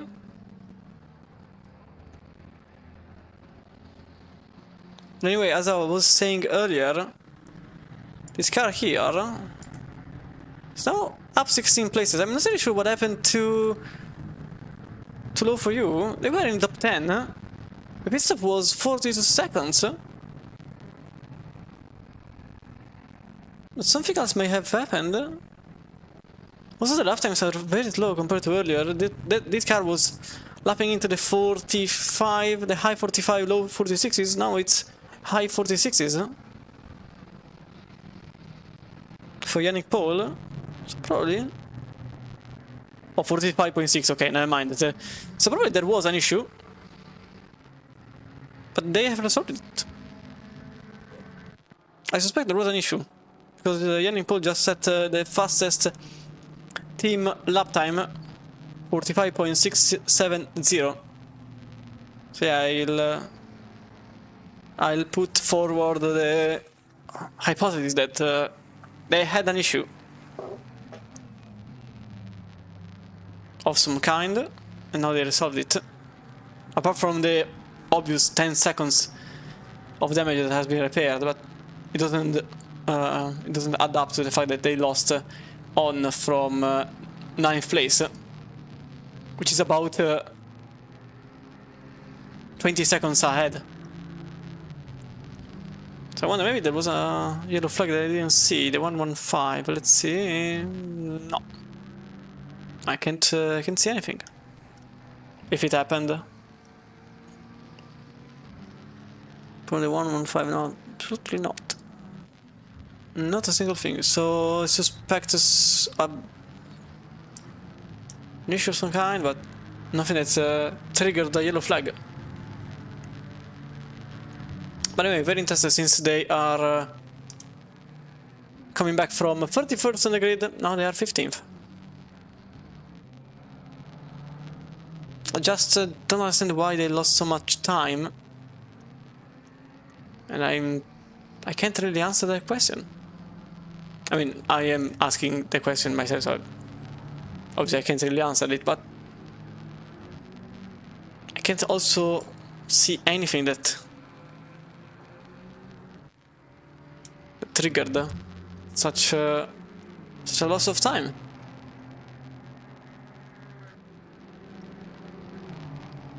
Heavy Brown, last lap it was a 44.6, so clearly a mistake there, but the lap earlier it was a 43.1.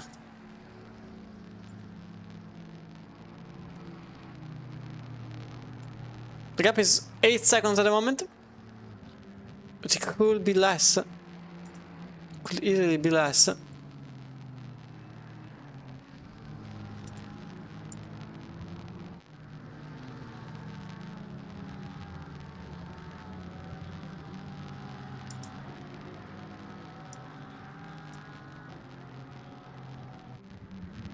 What we will see as the time goes on. 1.5 seconds being lost there for Jaro Peugeot. Scuderia JM Racing. Last time it was a 46.8. Clearly some time being lost. Also welcome Kazui. Just showed the 115 without even doing on purpose. And also talked about it.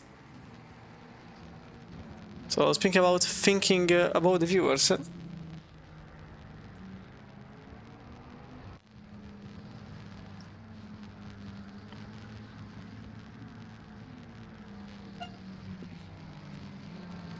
I feel it was heard. It was a train that just honked. It was pretty hilarious. All of a sudden hearing a honk. Anyway, here Lil Wei goes on to cut the chicane. No, that was Maximilian Hartmann. Apologies, Maximilian Hartmann completely cutting the chicane there.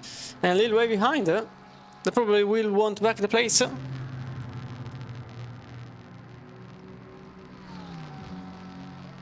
Porsche driver for now remains ahead. The 110.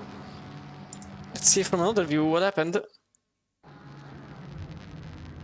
So you can see for now that now here the McLaren is ahead, and then Hartmann goes on the inside line.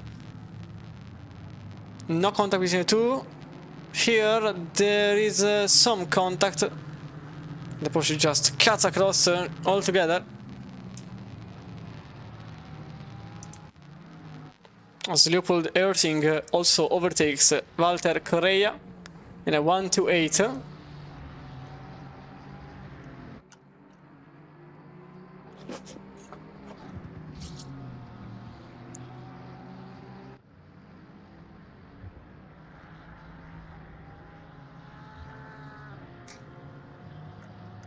They now battles for position with Pascal Kozubek, the Kozubek Racing Team.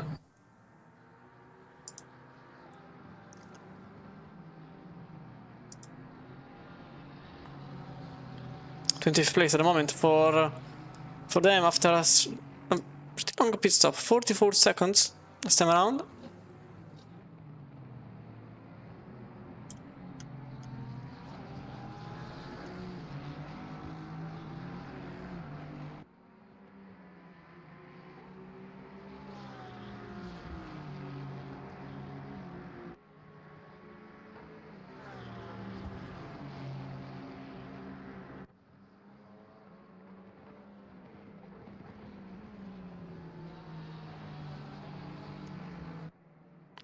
So 45.8 for Kozubek, 47 flat for Correa, so Kozubek will probably have an easy time making this pass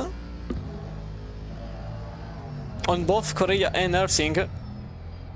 Just has to commit to the bit.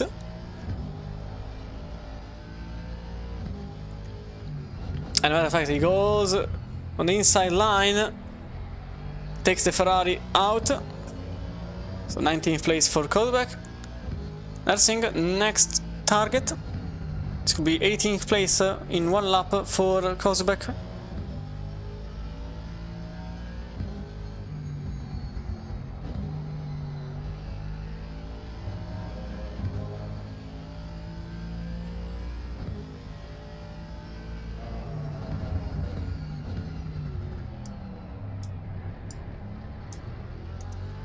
And matter of fact, you can see here, oh, it was very close between the two. As, oh, what happened here to Yanni Paul? Sideways, so probably this is answering my question. Maybe there was a mistake for Paul, like that one. We'll see exactly what happened to the 115. They just lost 2 places.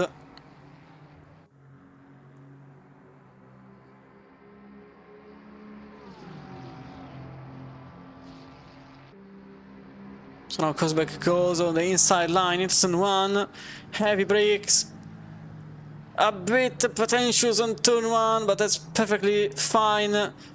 As a Mercy car was passing through, it was Sebastian Zenner there, just helping a bit. So the position has been done, and this is what happened to Yanni Paul. The chicane, left and right, and then curb, and then wall. So for the comeback, a bit early. For the comeback team, things are getting a bit difficult now. Contact with the wall, spin, and positions being lost.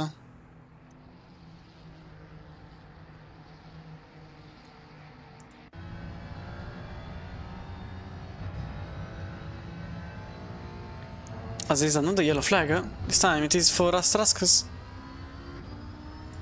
The 113.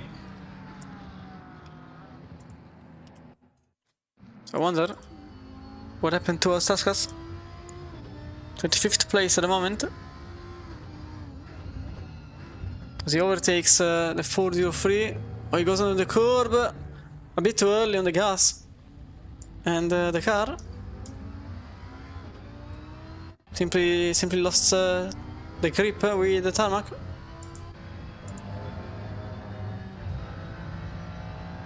And so that's what happened. In the meantime, Todorashvili is now battling for 6th place against Jaro Puschel.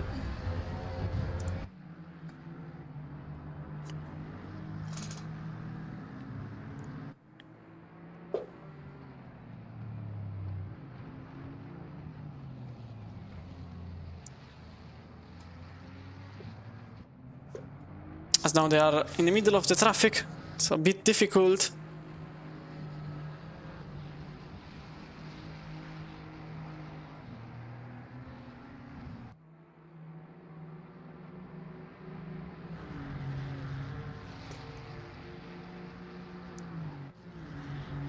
And Todorashvili now onto the inside line.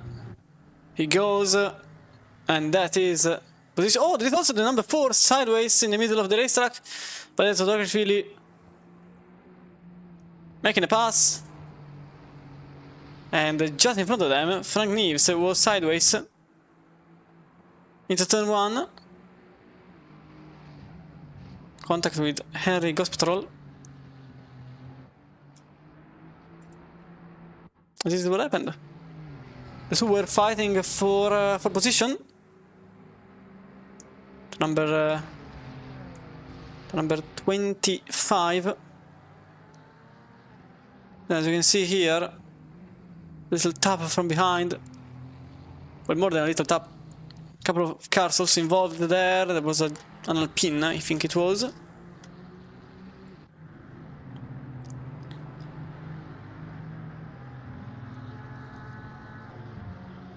As Abraham Salas is 31st at the moment.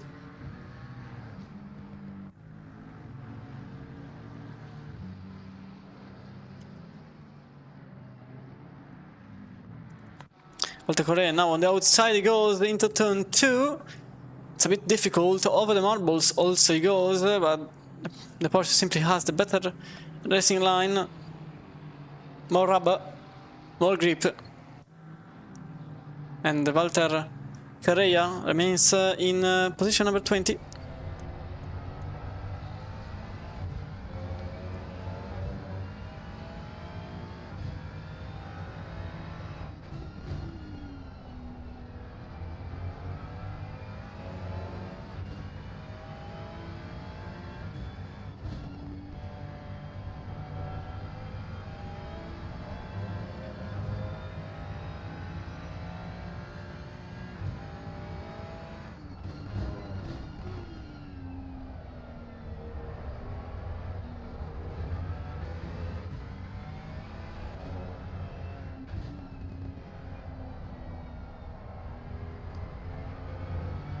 And Ersing managed to pull up a good gap there, 1.3 seconds between the two.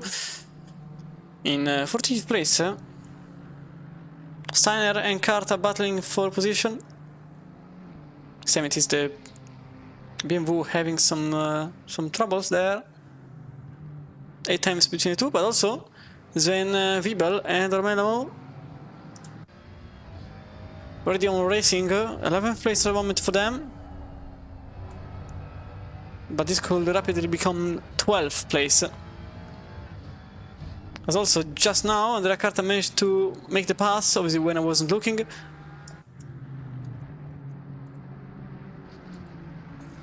There was also contact, apparently. So this is the incident. Well, fortunately, let me just do this. It's a bit too early, but anyway, it works. So I'm happy with the fact that it works. It's not really that that's certain at times. So the Carta goes on the inside, maybe a bit too pretentious, and that was 14th place for him. Sven Wiebel still behind, last lap 45.7. No, 46.3.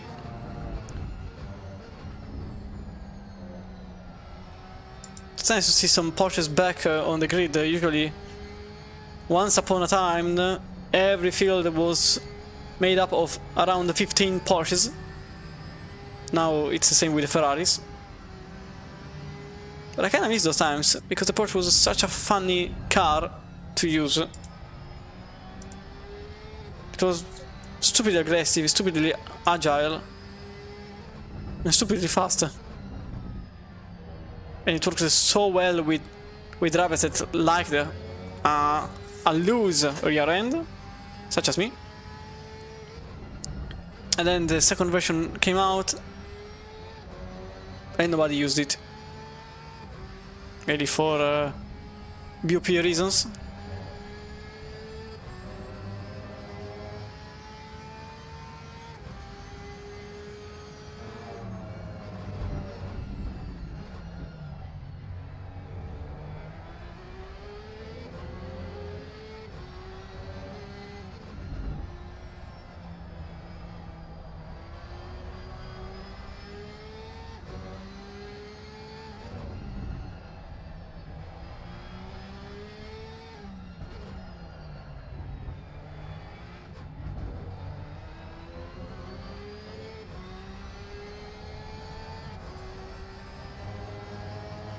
Very much on the limit. You could hear the tires, the left ones, struggling to keep the grip. 47 for both drivers because they had to let Brunnen pass by. But this means that out of the entirety of the grid, only at the moment 10 cars remain on the lead lap. Complete dominance for Brennan, who is still lapping into the 43s. Nobody else has been able to match them. Kevin Brown has been able to keep the pace, never to be better. 10 seconds are still plausible to be covered. But if you look up the big picture, the next car is Sebastian Zenner in the 101 CMRC, 20 seconds behind the sister car. Not even the gap from first to third. It's 20 seconds between the second and third, so it means 30 seconds between third and first. This was the overtake for Antel Kritin. On the inside he went. The 104 managed to gain 9th place. And Elmer Rebolledo. And in the meantime, Ersing is not really having a good time. So we have to the 1 to 4. Let's have a look. So Leopard Ersing was effectively battling with Walter Correa. He goes on the inside line. Oh, there was a contact there. And Ersing had to, well, wait for everybody else.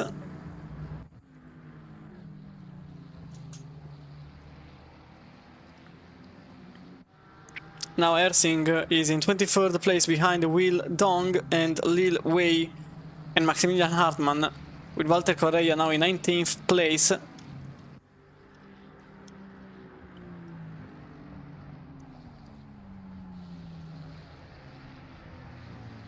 Kritin's next objective is Andre Castro in 8th place, lapping into the 45s.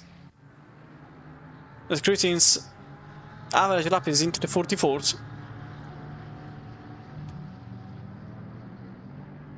Effectively, Kritin has a way better chance at making it up another couple of places. Maybe because Castro, Purcell and Todogashvili are practically one after the other.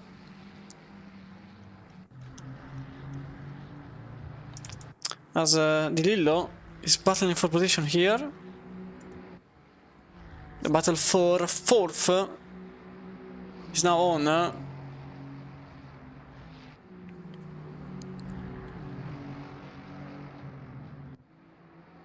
And Mercedes goes into the inside line. That's Di Lillo trying to keep up the pace for DC Racing. She's struggling a tiny bit there.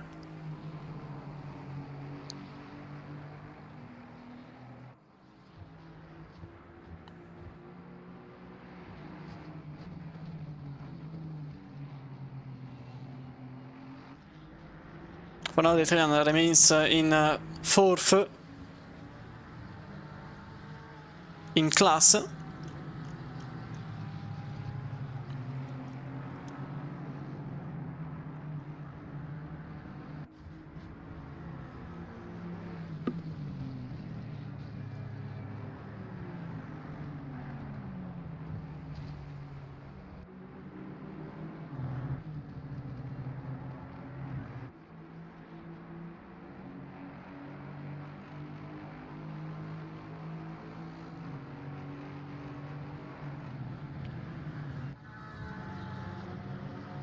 Last lap it was a 55.7 for Di Lillo, Tal 55.1. You can see also the average in the last 3 laps is about 55.6 probably.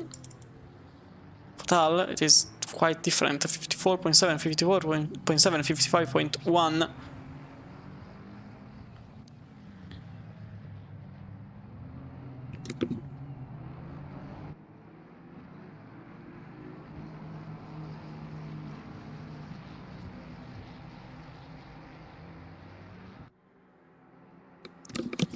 Except this very lap, considering Kritin's existence, that didn't really do much to help the situation unfold, so he lost some time. But ultimately, I really think that Di Lillo is in pretty much danger of losing position number 4. Very different line between the two cars. Di Lillo that had a way higher line considering Tal's very inner trajectory.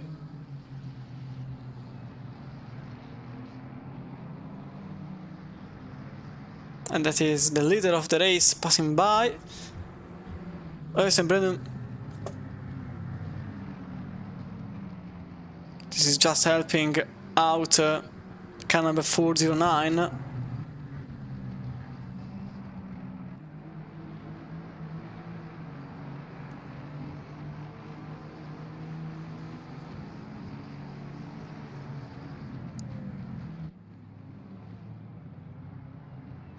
So there's been a yellow flag with Dong that is back in the pits, so that's probably a return to garage for him in the 150. And this is what happened to that car. So there was a battle for Bjorn Shark's Motorsport. Oh no, he actually just went into the pits all himself. After entering. Oh, okay, he just returned to the garage. So probably there is an issue. Well, I'm pretty sure there is an issue because you don't just return to the garage after going into the pits. So probably there is an issue. Surely there is an issue for Dong that unfortunately had to put the car back into the garage.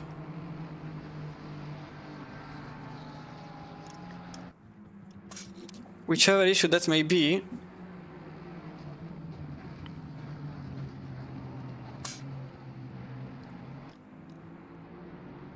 Just like real life racing, sometimes you see cars going back into the garage for unknown reasons. And Tal goes into the inside into turn number 4. No, turn number 5, apologies. And to 6 and 7 and 8. And that is the Italian losing the place on Tal. That's now Di Lillo in 5th place in class. At the same time, Sofinov loses the position on Buxo for 26th place. Marshall Racing Team, that I remember, had to go through the pits and to stop for 30 seconds. Lilway there. Getting the position on Walter Correa that goes very wide into turn number 4.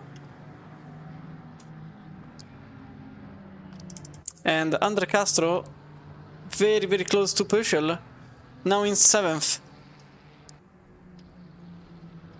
Since I said that sentence of Brown being very, very far away from Brennan, I've got some news. There are 9 seconds between Brown and Brennan.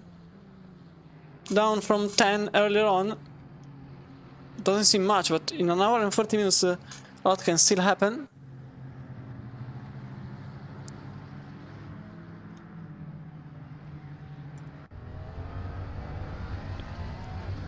Couple of cars into the pits, that's Rebolledo and Carta.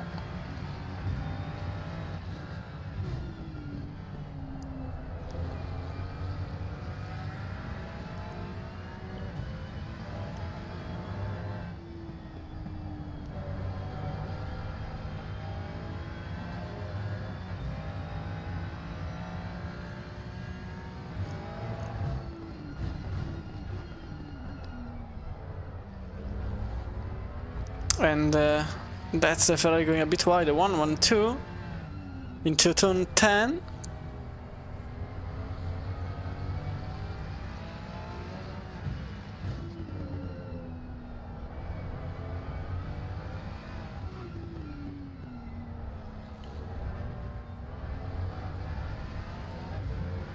And for this lap,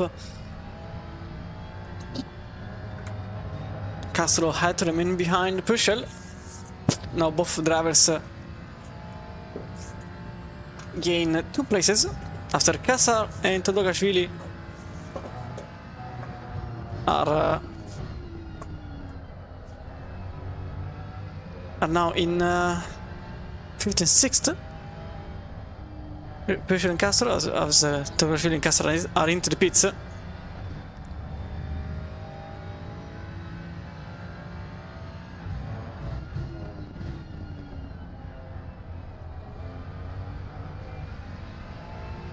So last lap it was a 46.8 for both drivers, trying to overtake the lower class.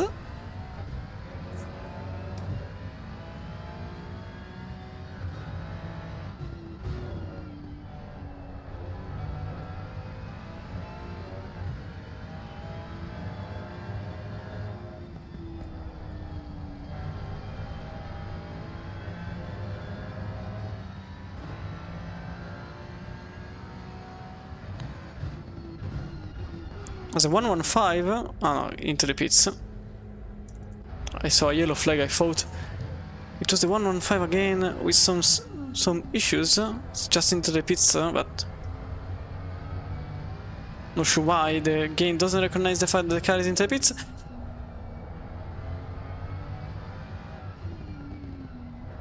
In a short time, everyone will have to pit. There's probably still a lap left for these two.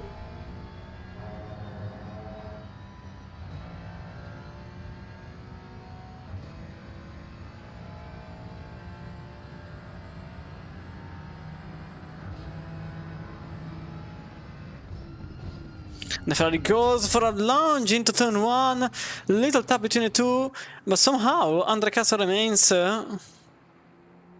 really fair and keeps the car inside the lines, and so he gains 1 place, 5th place for Undercastle with a lunge on the inside line for the 108 there. See from the Hurricane. As you can see, Undercastle is the one behind the white Ferrari.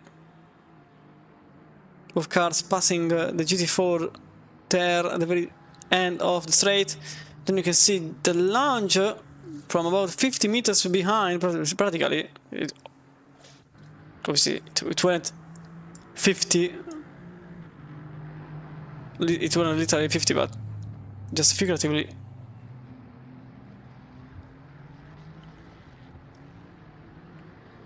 And that was a very nice place gained for Castro. 14 seconds up ahead there is Sasha Wittig, although you also have to consider that 2 cars went into the pits, one of which was in the battle for position with Wittig, who now goes into the pits. Same time Sven Wiebel comes out of the pits. So this is going to be important. Sasha Wittig into the pits for Quality Racing Team. And Sean Casa just about 30 seconds behind.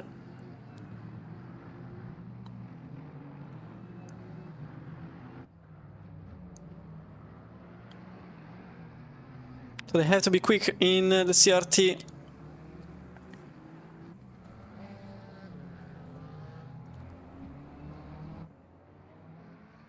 Otherwise they will lose the chance to get ahead of the rivals. Although I'm pretty sure CRT will go behind them. Yes, it is, as Wittig still has to come out of the pits already. 10 to 15 seconds behind schedule. Try to put some hype in the situation, but CRT now comes out of the pits. Obviously there was no chance that CRT would have been ahead of Casa, but 5 seconds more than the usual damage repair for CRT. The gap was already 10 seconds or so. But ironically, that's special in front of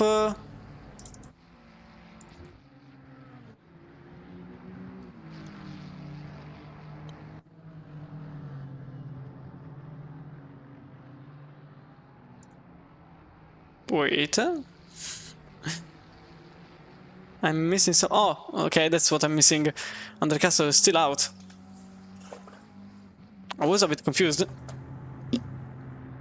Castro is, well, was still on track. And that's Lusitania by PT Pro into the pits.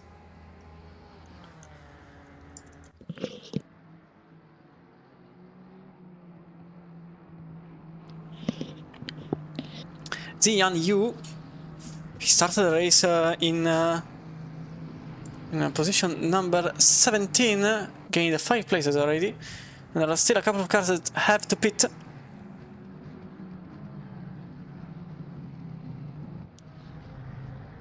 So at the moment, Yu is fighting for position number 12 against Team Pablo Deluxe.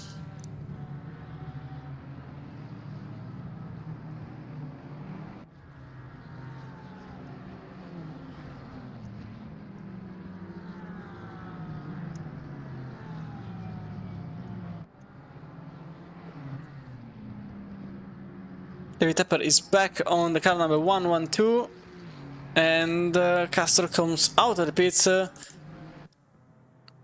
way ahead of Tepper.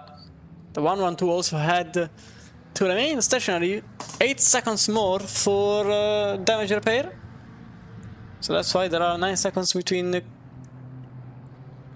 Tepper and now Kritin. As Kritin in the 104 managed to overtake the 112, so between Castro and Tepper there are actually 11 seconds. No, 12. 12 seconds. So there are 9 between Tepper and Kritin, and another 3 between Kritin and Castro.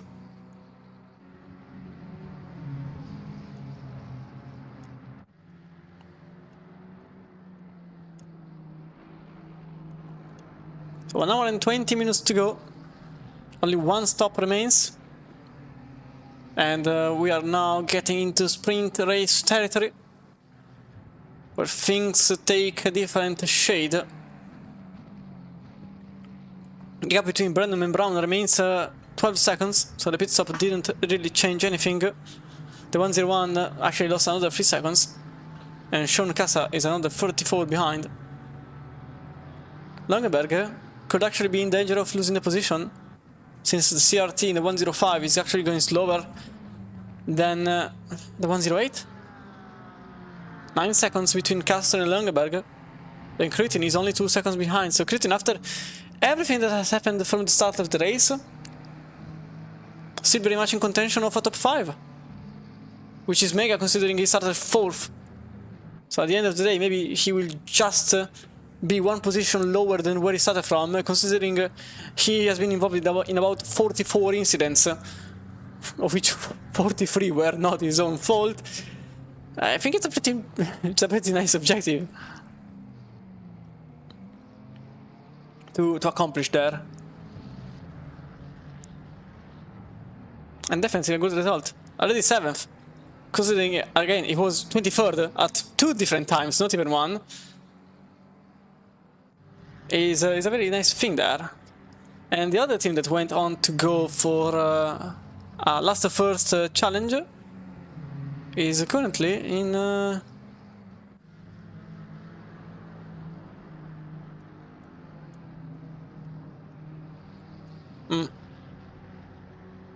well, it's not in the race. The 115 started from last on the grid, is not in the race anymore. That's a bit unfortunate. I was very interested in them, but the 115 is not there anymore. Too blue for you. That was the team's name. I wonder what's... oh, that's a yellow flag. Oh, that's a cut-off. Oh, that's more than a cut-off. That's also... Ziyan Yu, he was in the bottom 4 position, and he is currently on the gravel. Something happened to the 121 and to the 123. Although, I think the two incidents were not linked to one another. So we go back to see first the one for Ziyan Yu. As he goes there. Oh, there was just a car in the middle of the way, and very unfortunate T-boning. Whichever car was that one. That's the 123. Or maybe the two things are linked actually.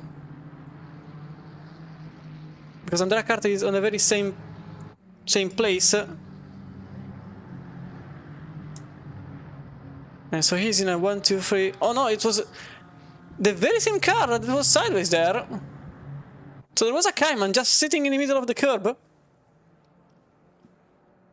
I'm trying to pinpoint which one it was. So this is the car that was involved. Virtual Apex Warriors number 412 just sitting in the middle of the Apex. I'll be honest, I'm not really sure what happened there to the 412. And why it was just stationary in the middle of the curb when there was an entire gravel trap behind. And that also answers your question, Jump 4K. Maybe not the best time to ask for an update on the 412, considering it just caused 2 different incidents.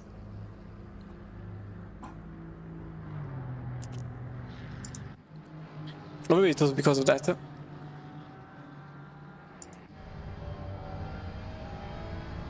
So unfortunately, Z and U had to repair the car. 30 seconds of damage repair. And unfortunately, this also means a 22nd place.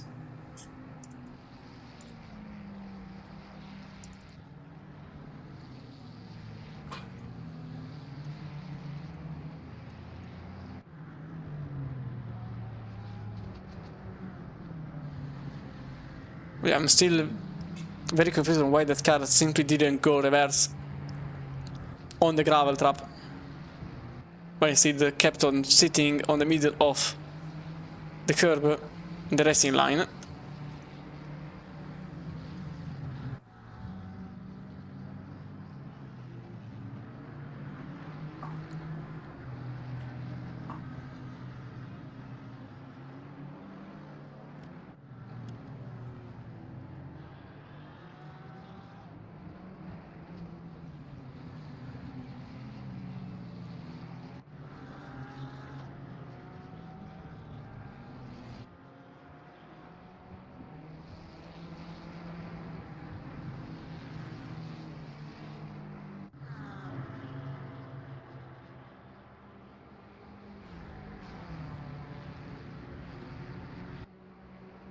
Arthur Udex at the moment battling for 19th place.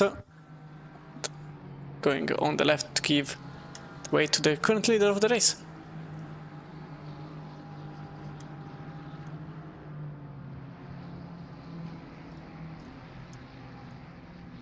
Now that there is a bit of time available, I think I can take a moment to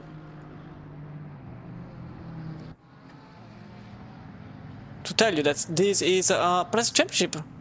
These drivers and teams are battling for a prize brought to you by ACC Drive, the sponsor of the championship, as this is the ACC Drive Endurance Championship. And the winner in the championship receives 10 licenses, lifetime licenses for ACC Drive. So they never expire. And they can be used by up to 10 people in the team. And ACC Drive is a great tool for your endurance races, since it gives you a 360 degrees view of what happens on your car, even if you're not driving it, because it gives you the opportunity to tweak things if you are not driving and your teammate is driving, and you can help him out. So it's a great tool to assist your team in your endurance races. As now Sasha Barf for slow setup racing goes on to turn number 131, and that's the overtake done for Barf. In the meantime, Schneider is going for some donuts in the gravel in turn number 9.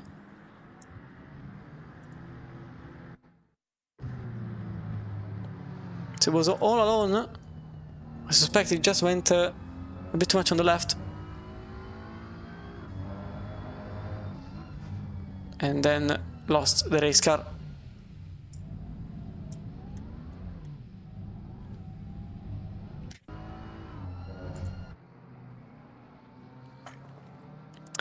And also, if you're new to LFM, there are multiple championships, of which 2 are streamed. The one on Thursday, the Pro Series, the CaseKing.e Pro Series, with some of the best ACC drivers in the world, and the ACC Drive Endurance championships that are about to end in 2 weeks' time.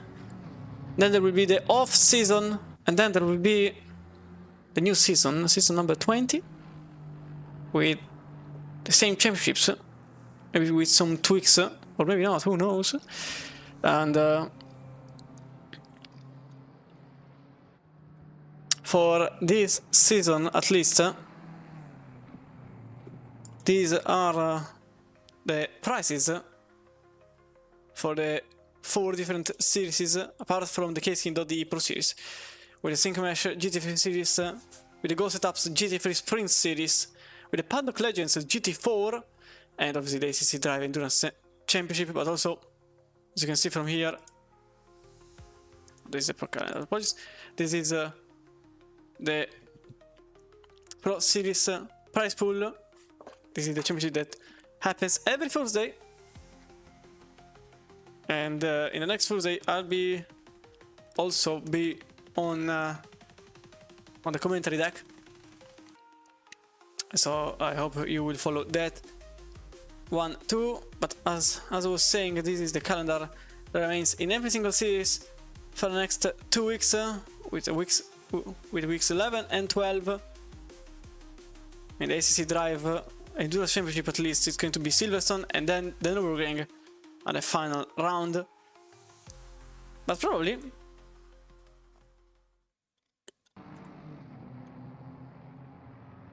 why do I say probably? Surely it's going to be even better next season. So be sure to check out the website, because you can join these races even if you don't participate to the championship. You can join as a one-off. Nobody stops you.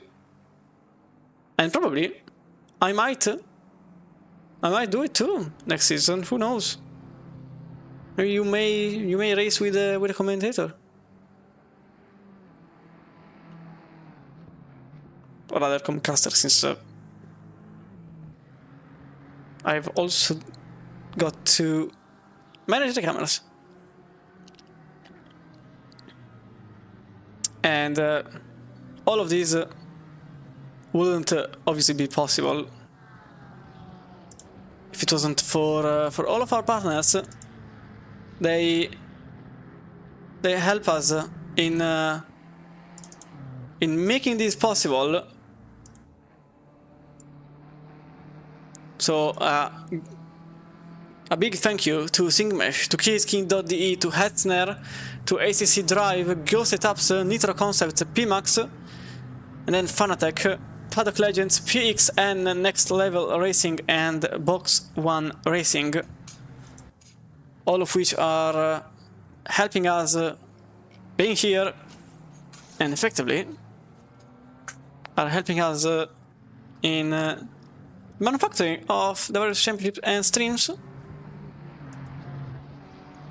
All brands that effectively help you with your sim racing racecraft in one way or another, or maybe your streams, depending on what you decide. As Sasha Barf just gave up the place on Jonas Meyer.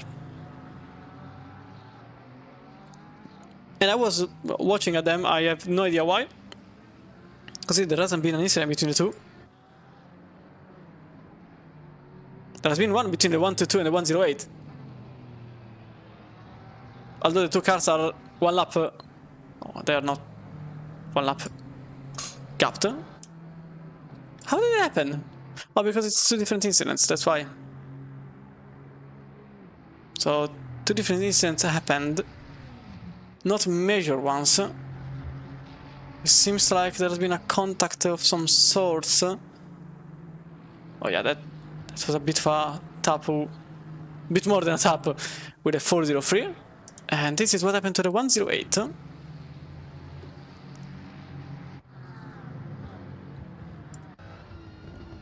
So De Castro, I think he had some contact with McLaren. That was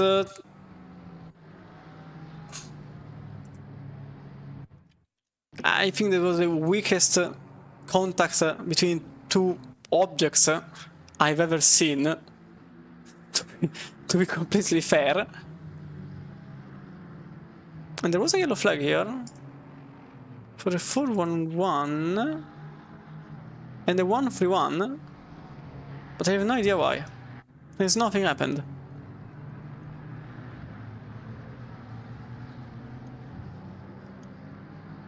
Okay, at times the race control is very silly. That's the wrong layout. Okay. So yeah, this is the whole behind the scenes that helps us being here effectively. You can also see them in the bottom left rotator.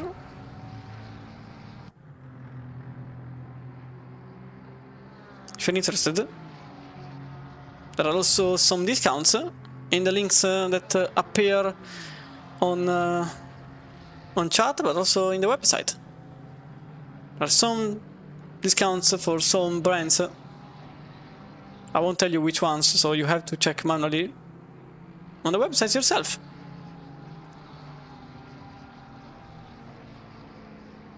And such a barf at the moment. Slow setup racing doesn't defend against Jitter Bug, as the Porsche goes in 17th place. A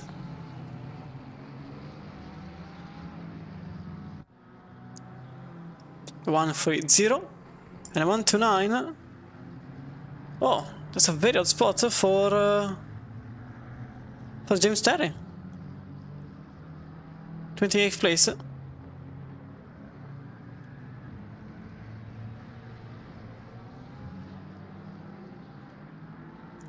Another Cretin, just some meters behind. He is trying to attack Andre Castro for 6th place. The McLaren Team 32.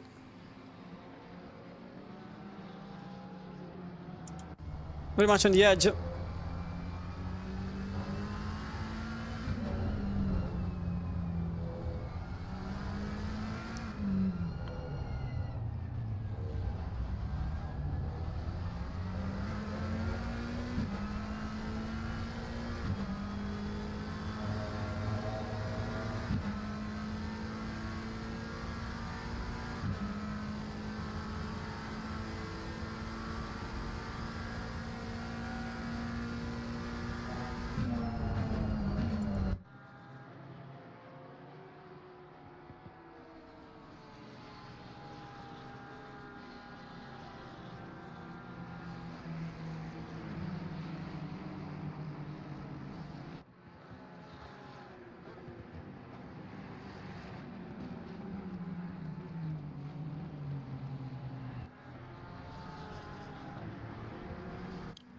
So only 65 minutes remain. Usually there is a race that lasts only 65 minutes. Here we are for 3 hours. But at this point we are effectively into the sprint race kind of mentality. As nighttime fully arrived, the track is cold, only 14 degrees.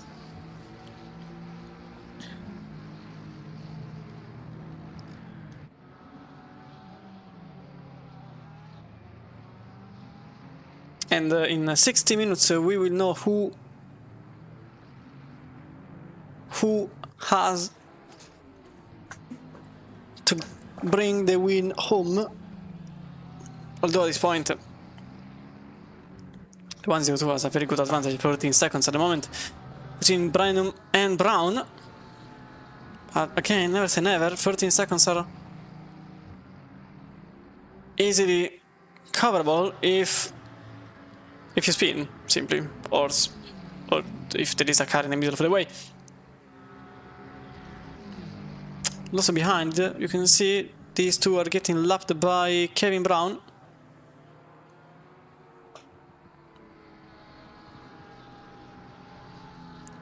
Effectively, the top three is on a league of its own. Brandon Brown and Rode, first, second, and third. They are lapping into the low 44, high 43s. The entirety of the field can't even get closer to that value. There is a 40 seconds gap between Rode and Kassa. Then Longenberg another 26 behind. Then Kassa another 12, but Kritin is very much behind.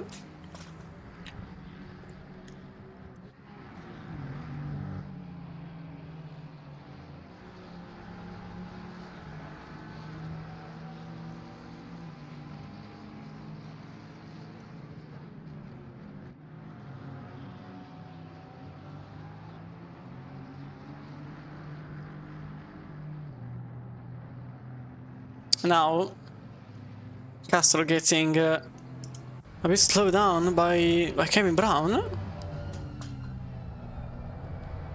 Ironically.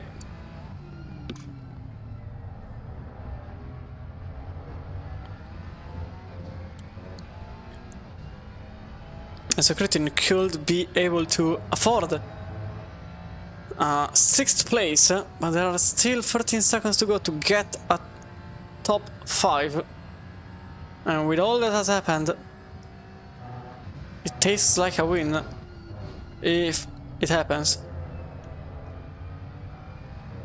It will taste like a win.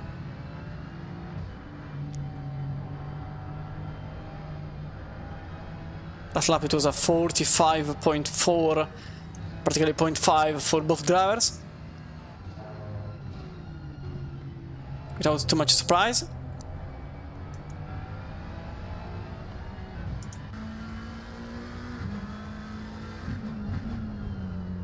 And the CMRC race car is going to act like a plow against the slower cars. So actually these two are going to benefit a lot from being behind that yellow Aston Martin.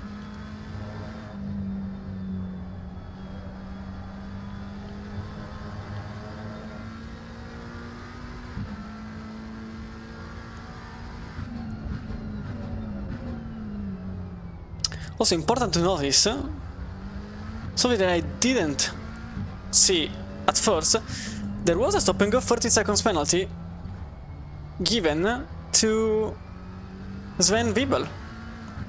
The 125 just had to go for a stop and go 30 seconds because they went too fast in the pit lane early on. I just noticed, very sorry for that. But something that just happened is a drive-through for the 410 of Loic GT3. Another drive-through. It's the third one that the 410 had in this race.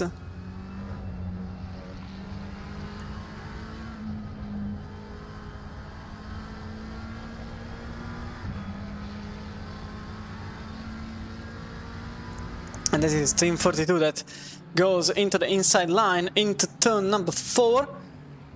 And that's the overtake. Oh, never mind what's said. Into the wall he goes.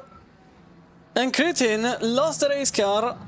He went into the wall. Was it a contact between Cass and Kritin? I think it was a contact. Let's see from the helicam. So let's have another look from up here. The McLaren goes into the inside line.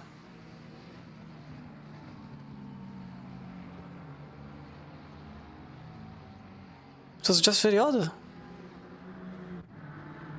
It was very odd. And there's been another incident this time between the 121 and the 107 GTM against Ziyan Yu. Oh, another tap there. And unfortunately, that's Z and U that had the worst outcome.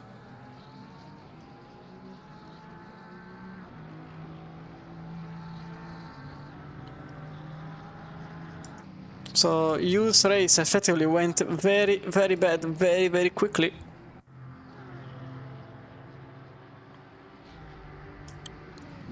And the 107 is now into the gravel.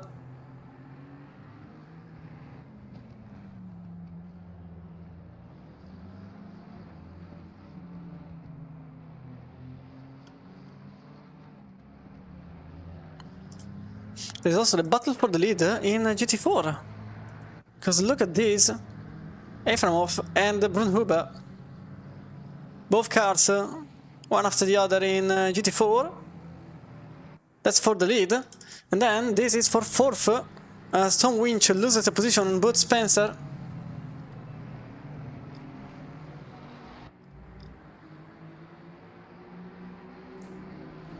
Instantly. And Kenny Vicky could very well be the next one in line to steal the position from Tom Winch.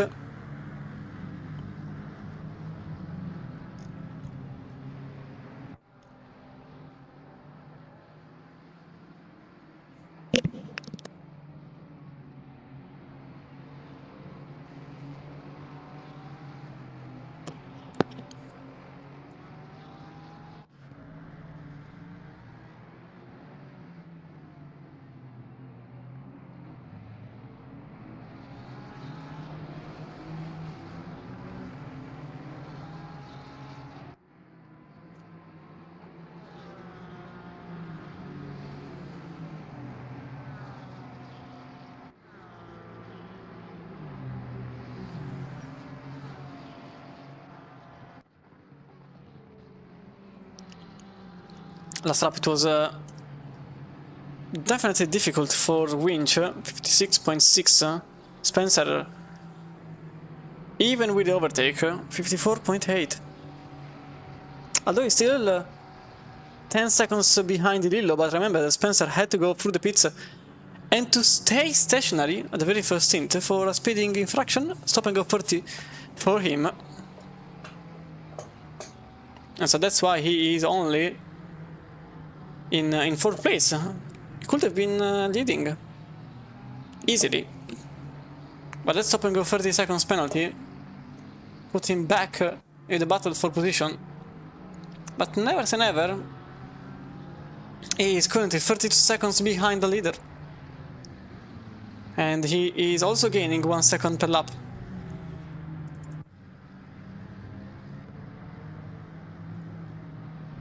Well, not 1 second fully. Should be around 8 times. But if a mistake happens, we could see him back at least in the battle for the podium.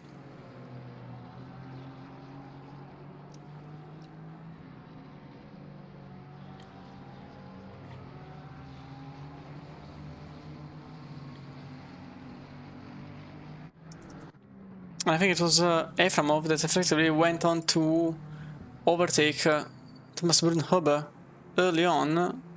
Well, there is something very odd, but I want to see if I can get the overtake, the replay for position here. Well, here it just happened here. Maybe if I'm lucky. Yeah, so it happened about here. So let's see how it happened. So this is the battle for the lead in GT4. Oh, this is what happened. There was a very simple overtake into turn 4. And that's Efremov that managed to get position number 1 in front of Brunhuber. And that was for position, effectively.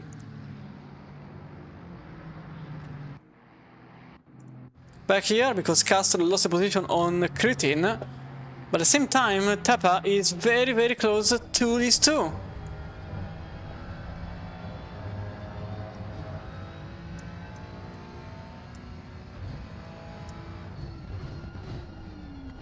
Scuderia JM Racing.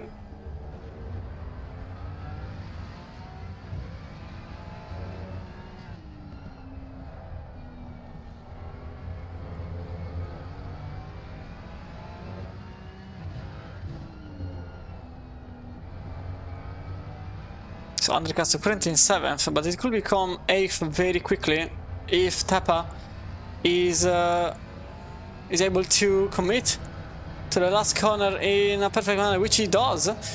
He definitely exits quicker, and that's Castro for now in 7th.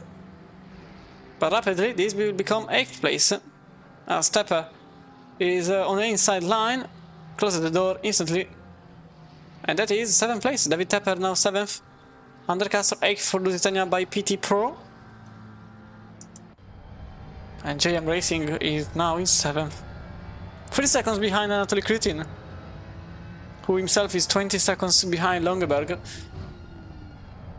And in 15 minutes he has to cover that gap to get a top 5 finish.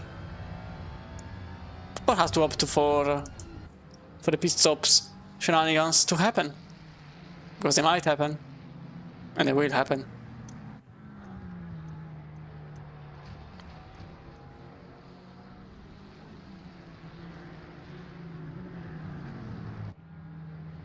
I'll try to do the same thing here, since not much is happening.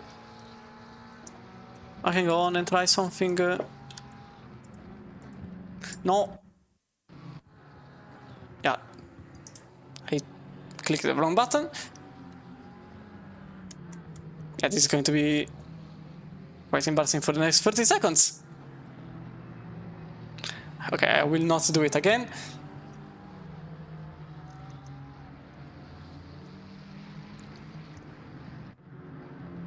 It's going to be a very painful 30 seconds to watch these ones here.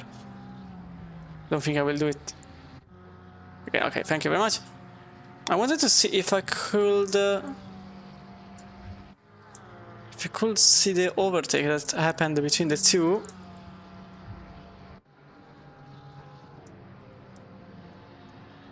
If nothing else happens, but I think something else will happen. Here it is, Maximilian Hartmann, so we'll stay here. It is the battle for 14th place.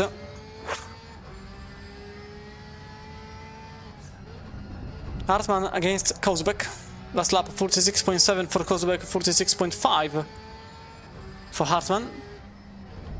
Lap time is around 47. Same goes for Kozbek.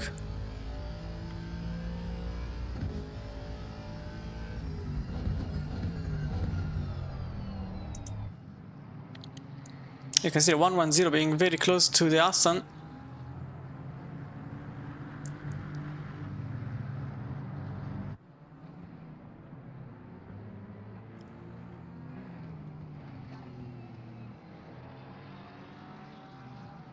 There just has to be a mistake from one of the two, which just happened.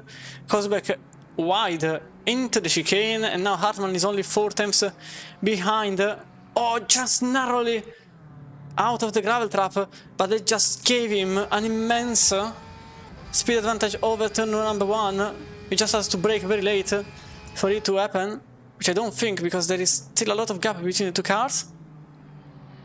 He came out very quick, but not close enough.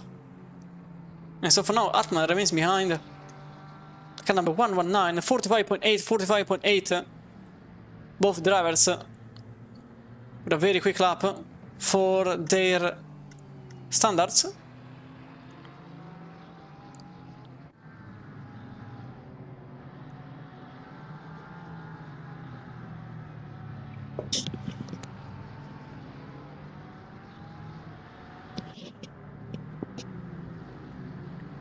At the moment, those 5 tenths could mean 13th or 14th place.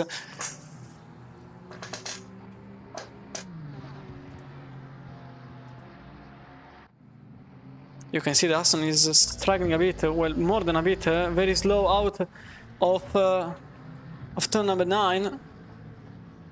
And that is from the outside, the 110 going for the move. And accomplishing the objective.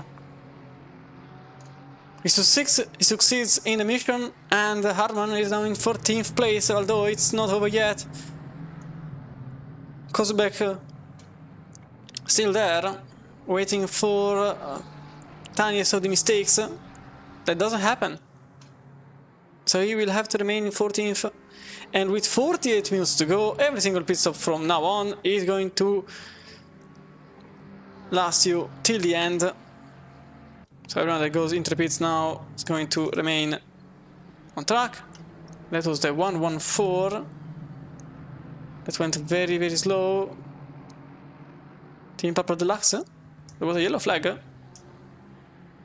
And this was the reason for it. So the car is all on its own. In front there is green Mercedes GT4. Oh, the two simply had different ideas there on what was going to happen. But because of that, Schneider just lost 2 seconds. And so Hartmann's gap is now 4.4 instead of 6.4.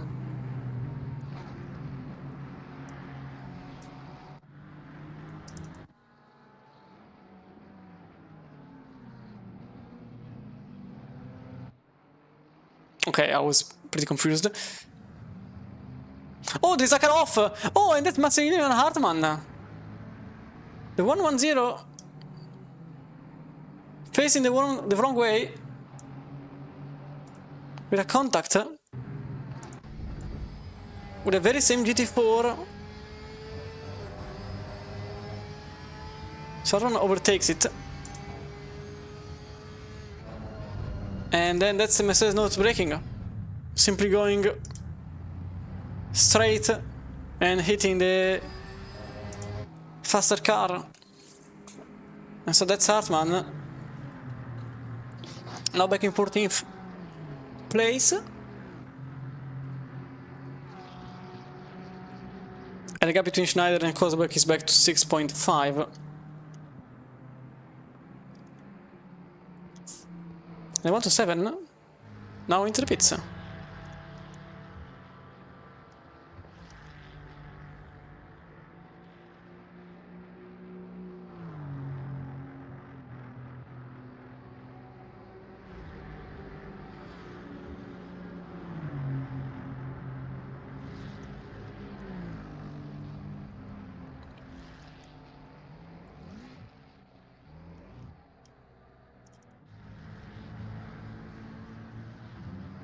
Aston Winch just went very wide. What just happened here?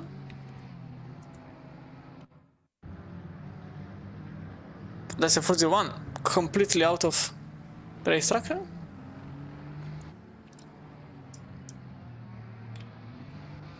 Let's see again what happened. But from a longer replay. Oh, he goes for the move, maybe a bit too quick, and nearly collides with his rival. That's Winch nearly colliding with Kaniwiki, who is into the pits.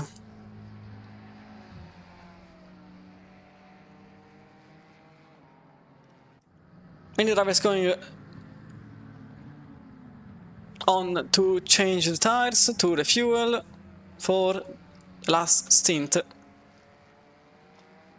44 minutes to go.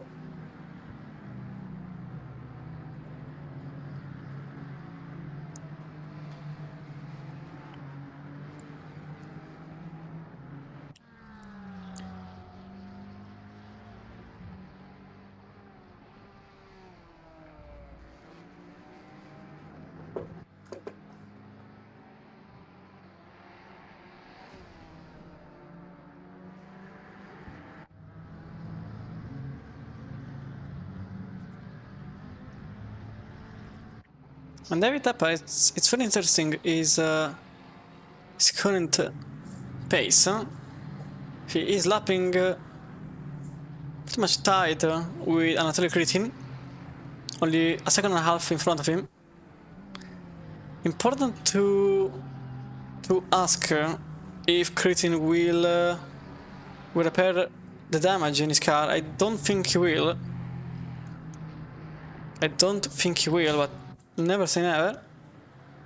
Because otherwise, JM Racing has to overtake the 104.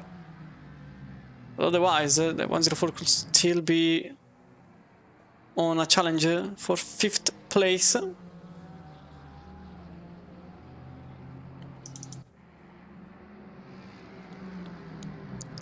Of which is currently in the hands of Tobias Longeberg. Well, now not anymore, but technically it still is 105, and Quesada comes out of the pits. That's a yellow flag for that reason.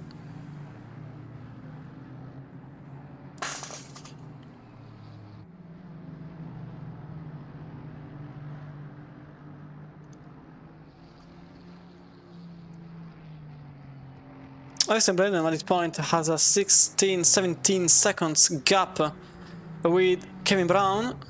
The 103 has to hope for something to happen. And look at this. Stefan Kozubek managed to gain, or rather, I think it's the opposite. Steve Schneider lost all the gap he had.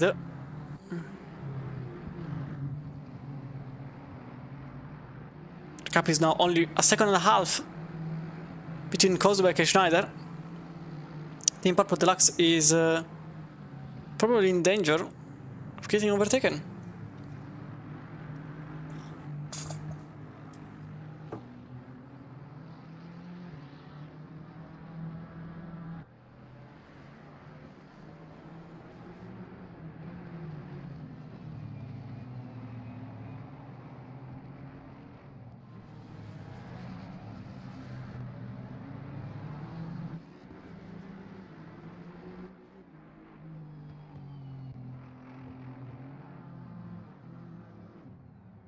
Now Kozubek goes into the pits, and Schneider just lost the position there, and we will see exactly the reason for that. It's 114. It was very odd. Oh, it just happened there. Just picked the wrong replay, because there are two replays. So we will see exactly how the 114 just lost pace and the car. So let's have a look. He goes over the chicane.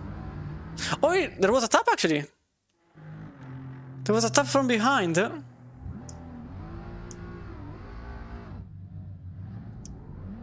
was a tap from behind.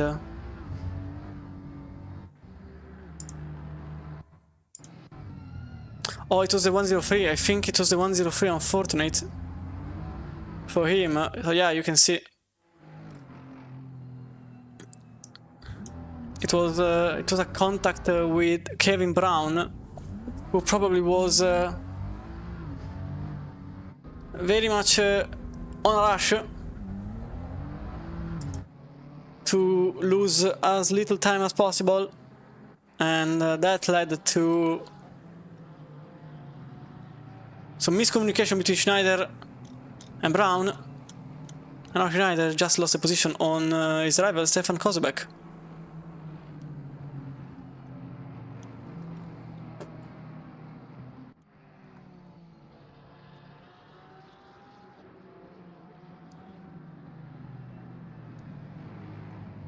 As Judex and Terry are out of the pits.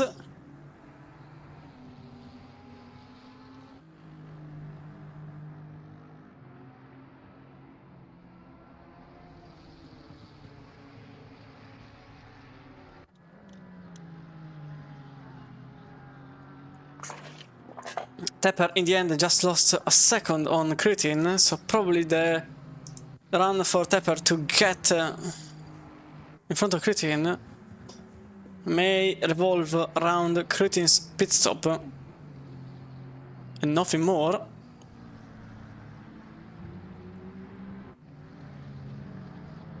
Critin is pretty much matching Longaberg's lap times, and 18 seconds in 38 minutes are becoming more and more difficult to gain back.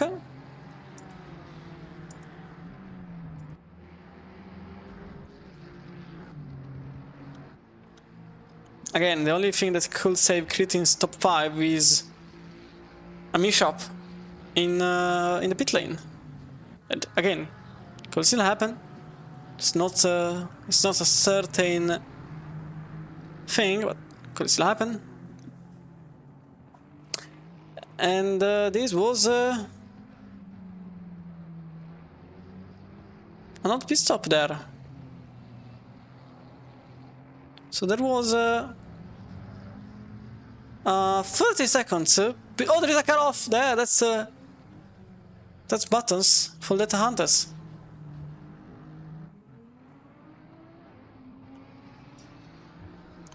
As I was saying, the 409 here received early on. Just a couple of laps ago. Stop and go 30 seconds penalty for speeding in the pit lane, and the same happened to the 407. So both drivers of the same team received the very same penalty, the 407 and 409. Stop and go 30 seconds for speeding in the pit lane.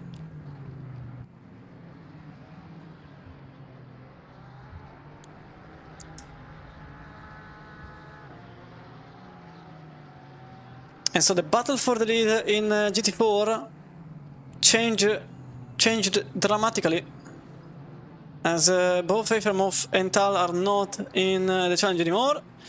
This leaves Winch, Di Lillo, Brunhamber and Spencer, 403, 408, 404 and 401 in order of position on track. David Tapper just came out of the pits. So Lucas Rudd is currently set in 8th place, but now he will gain back the places because pit lane in Barcelona is a bit glitched.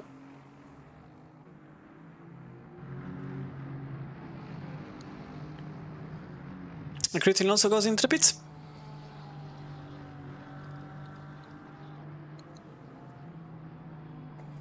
Also very interesting, Brunhamber in North Racing McLaren 408 went into the pits and came out of the pits. He never stopped. Drive-through only for Brunhamber. He thinks he can get to the end of the race without having to fuel the car.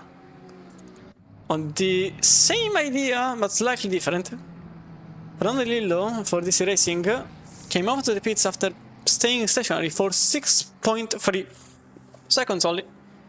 So refuel only for the Italian team. Spencer for MK Racing is probably going for a full service.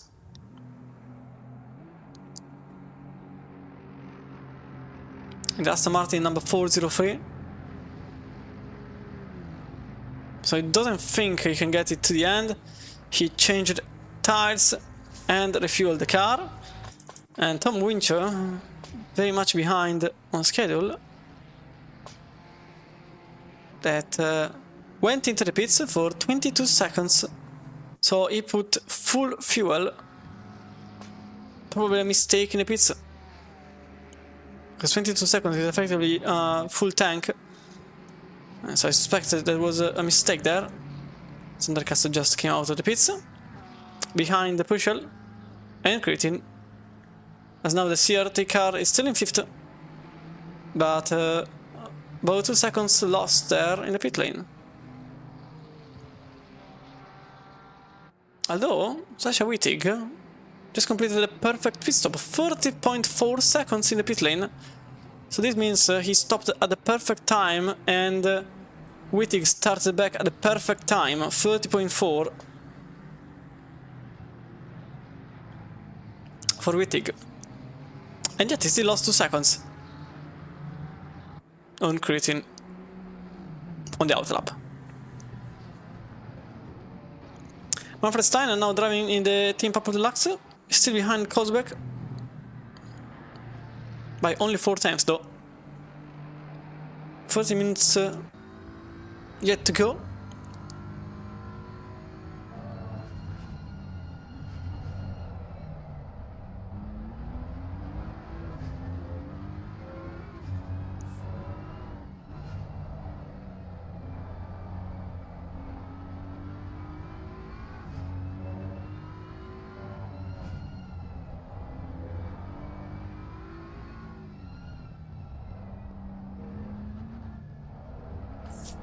Oh, that's Lucas Rode with yellow flags.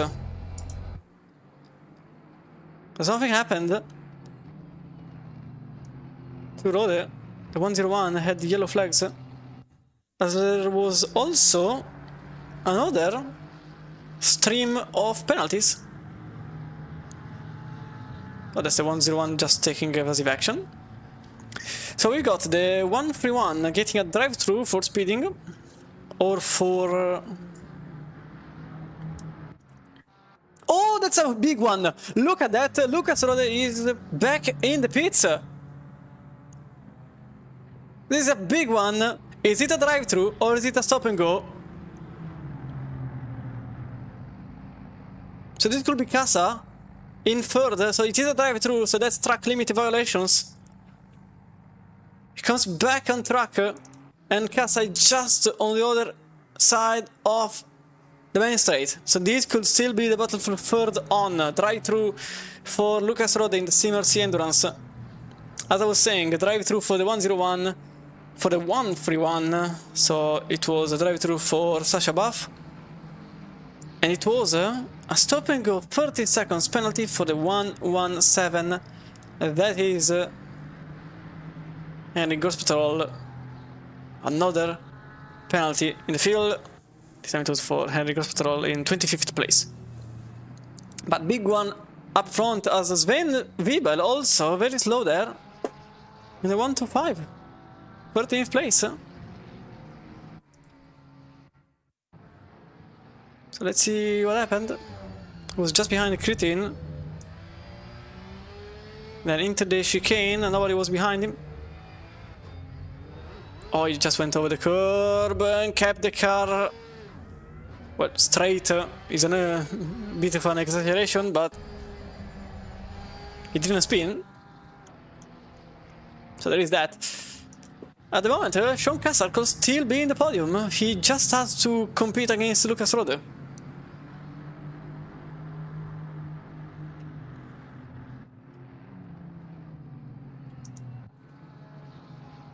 Manfred Steiner here, and Pascal Kosbeck and Leopold Derzing. Even him back in a fighting position. The Strider Motorsport Porsche is just behind this duo that is battling for 14th place. In the entirety of the field, nobody really did anything odd. Steiner also repaired the car, 41 seconds in the pit because of the hit he received from the CMRC car. Important one, Sean Cassar just gained 1 second on Lucas Rode. This is the battle for the podium. This is effectively one to see because it's not over yet.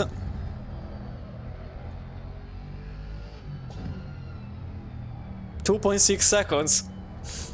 Doomsday clock. Look at that, Cassar Rode, 2.6.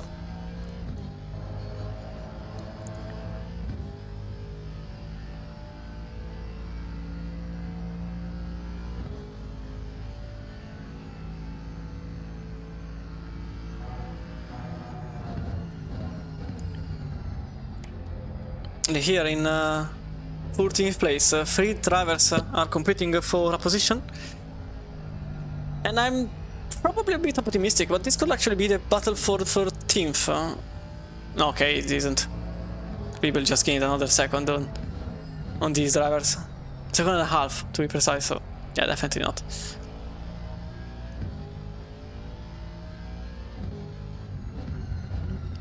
But there is certainly a battle for third. 1.8.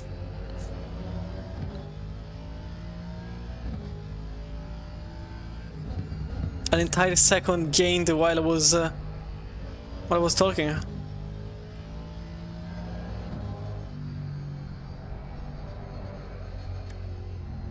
Oh, that's very wide for Kozubek.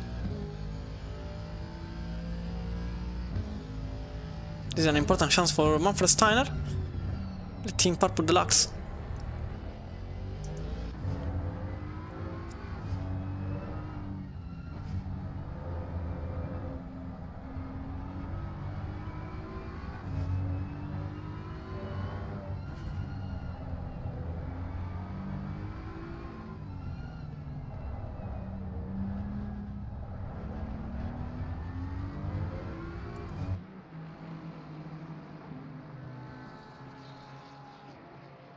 Now into the main straight, 4 times only between the two. Everything is not really keeping up the pace.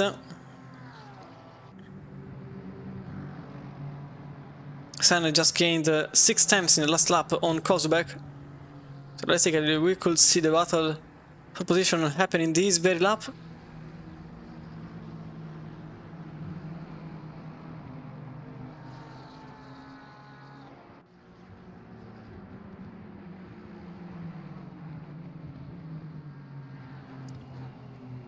And Kassar 8 times on road. Another second. Oh, that's a lot of time being gained all of a sudden. Let's have a look here. This is the battle for the podium, and Lucas is not really keeping up. He is not keeping up. Brennan just posted the quickest lap time of the race, a 42.712. Kevin Brown tried to answer it with a 42.78. So not enough to get the purple lap. Rode 45.955. Kassa 44.677. There is an issue. There is definitely an issue at 101, because at this point it's losing 3 seconds per lap on the sister car. So yeah, look at this.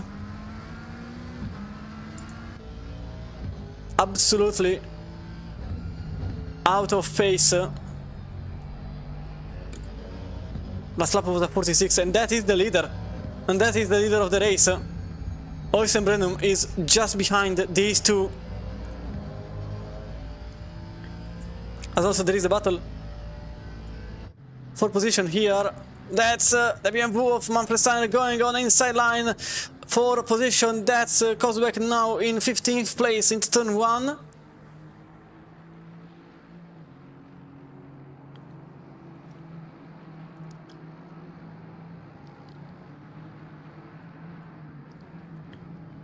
And instantly Kozubek lost 8 times, and this is instead a battle for 3rd place.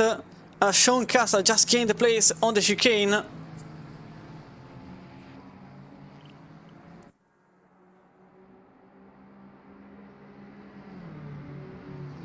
But it's not over yet.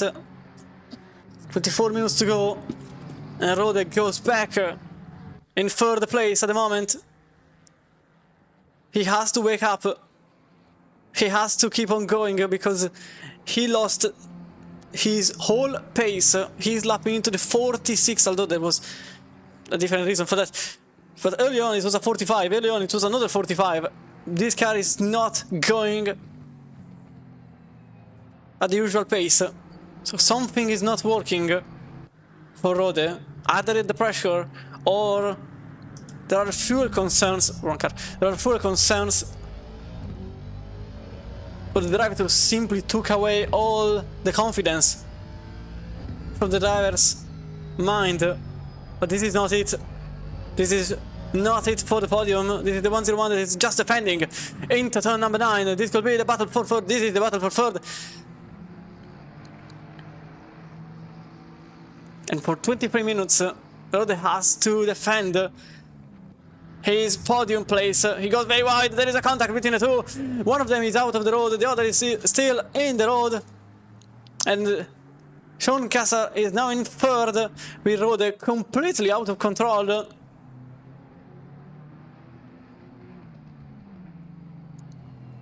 Very aggressive there, Casa, but he knows that this is a podium place. And he has to use this moment to get the advantage he needs. But look at Rode. He already lost another second on Casa. There has to be an issue. Something is not completely working on this car. And it's very odd. In the meantime, I'd also like to go back about here. About here. So this is the first overtake for position. Oh, it was already going completely wide. That's why, and that's the McLaren taking the position initially.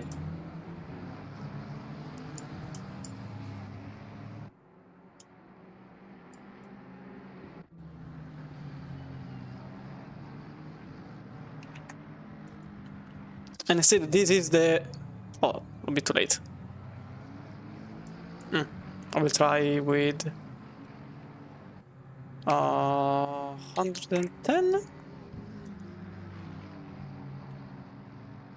Probably.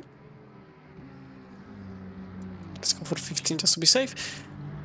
So this should be the replay of the overtake. Yes, it is. Look at this. So it comes out of the scene pretty much on the latest possible moment, and Rode didn't really do anything to defend the place there. As now into 7th place, Jaro Puschel has to defend against Andre Castro. On the outside he tries, that's a 108, the Ferrari driver for Lusitania by PT Pro. Oh, there's a contact there. There was a contact between the two cars, but Castro is now in 7th.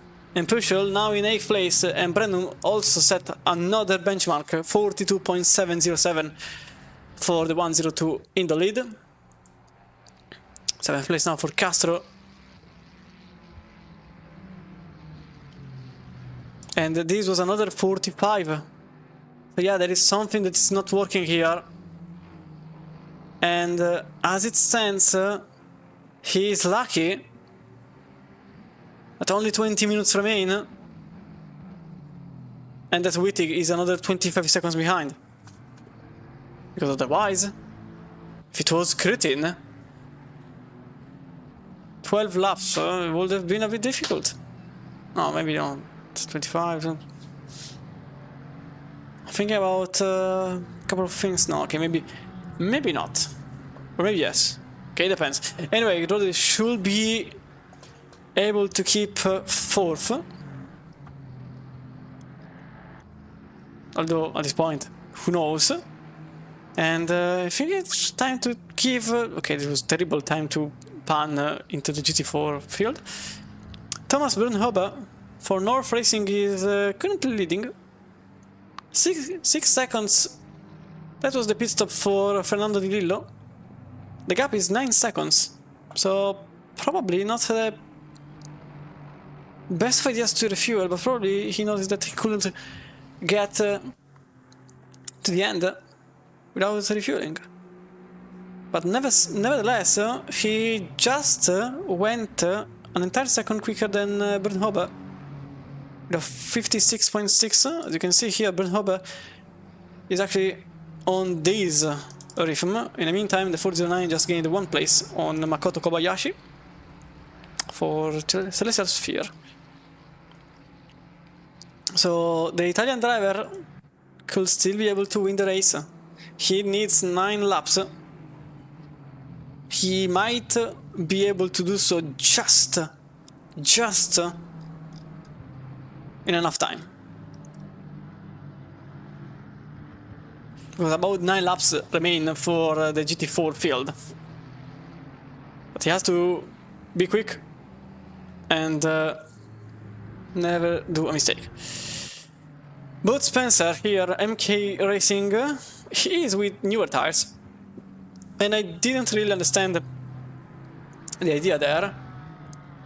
But maybe I might admit defeat.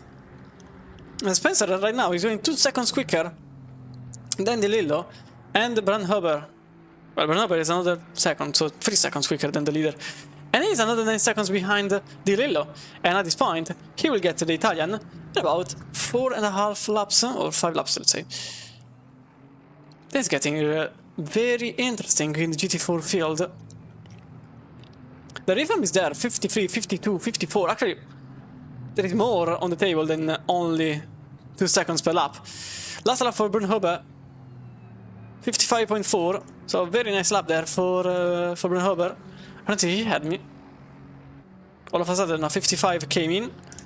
And De Lillo, another 55.9 this time. Spencer, on the other hand, another 2 seconds gained on the leader. So 18 seconds is a good chunk. He has to make up 18 seconds in about 18 minutes. So 2 seconds per lap is very much on the limit. Probably we'll see a last lap race for the win between the podium positions cars. This is the current situation, and if things remain as they are, it's going to be a last lap battle. And I can't wait for it, but unfortunately for the next 9 laps I can't really do anything but think about the gaps, because it's a lot of time among the cars. And Florian Bost, even him, quite a strange race for Florian Bost, as he had some struggles at the very start of the race, and also during the race. He currently is in 10th, only 8 temps behind Elmer Rebolledo, the Mexican driver and team for Canta Racing. Could remain in 9th, but have to defend for the next 15 minutes. I'm not sure they can do so. And also looking at the battle for 5th, there isn't battle for 5th, unfortunately. Wittig has a 12 seconds gap on Kritin. He is gaining, but certainly not a lap, not 2 seconds per lap quicker. So those 12 seconds may get to 10, maybe 9, eventually 8, but never 0.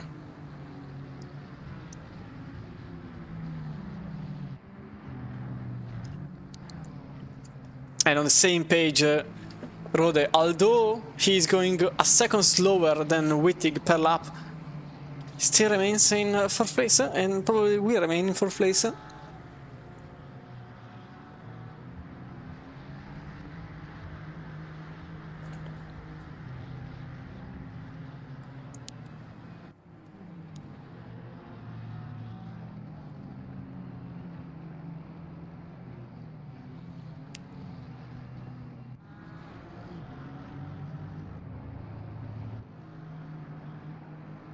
Last lap for these two. Bost 44.0, Rebolledo 44.3 this lap, 45.1, 44.7 for Bost. But this time the Mimbo is very, very close, actually alongside. Oh, he goes for the cutback into turn 1, and that's the position done. That was Rebolledo going very, very long on the braking line. He went wide, gave an opportunity to Bost. He just used it the second it appeared, and that was the pass for 9th place. Just some 100 meters behind. Romain Lamoux, Walter Correa, and Lil Wei are battling for 18th place.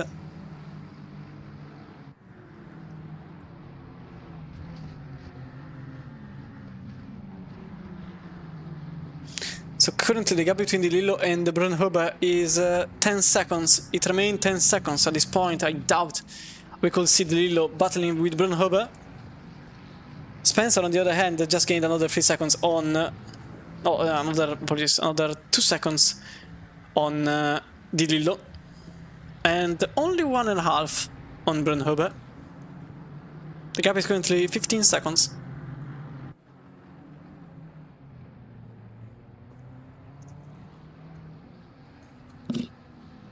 And it's unfortunate because Spencer could have been in the lead, actually. Or maybe not. No, maybe not. Probably not, to be fair. Those 20 seconds being gained are because of the newer tires. So anyway...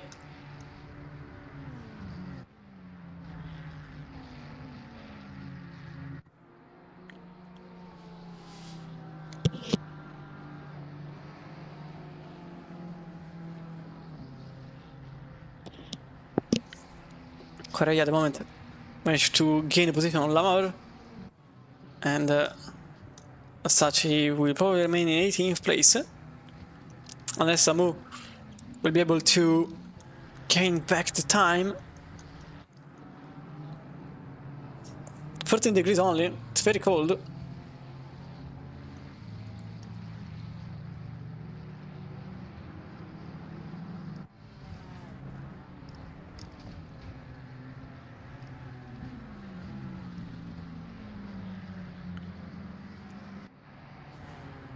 But altogether, I think we can start to give out some evaluations to certain drivers.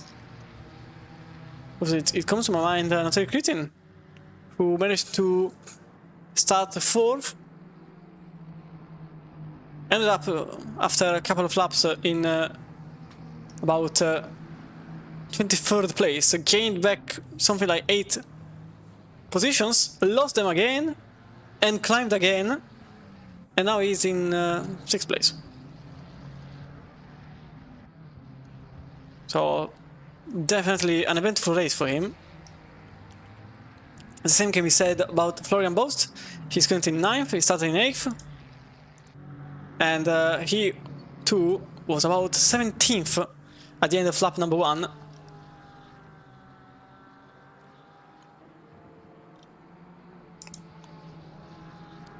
But he still kept his nose around, and at the moment he's now in 9th place, only 1 place behind the position where he started from, so definitely good result there. I think I can put Andrea Carta on the same page. The Minardi GT3 team started the race in 16th place. Tumbled down the grid, he was 30 something. I remember him being 42nd maybe. Around the middle of the first stint, and now he's in 11th place. So he also gained the positions from his starting point. So never give up, and now he's in 11th place, which ultimately I really think that probably that was the best he could have achieved, considering there are 50 seconds between Rebolledo and Carta. Maybe a 9th place would have been possible, but that's the best I can give him. But still, starting from 16th, that's definitely a good result. Nothing to say about it.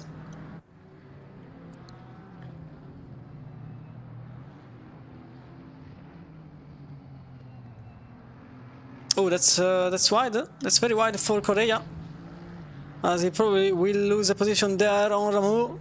Finally has a chance in the last corner. That was a very aggressive move. Should have waited for a better opportunity, which would have arisen here in turn 1. Instead, he tried to go for an overtake into the last corner, which is, quite frankly, impossible. In racing cars, we saw in MotoGP that it is possible.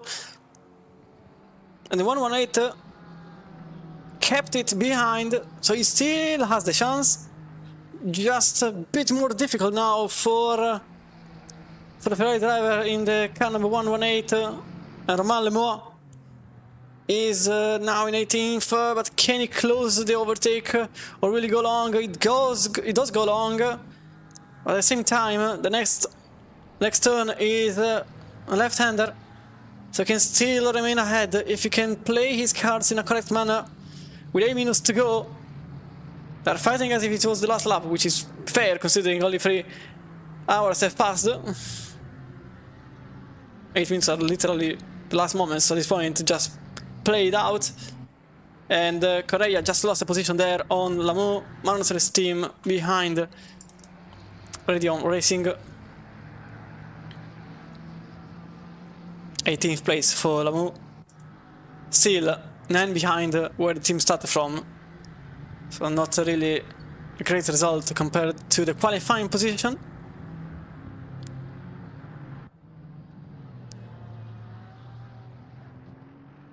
And then we have the podium sitter, Sean Casa in the Intercomp VMD Sim Sport. They battled from the very start of the race to get places, and from 6th he is now in 3rd. After using the opportunity that arose from the drive-through from the car that was in front of him, now is behind 11 seconds.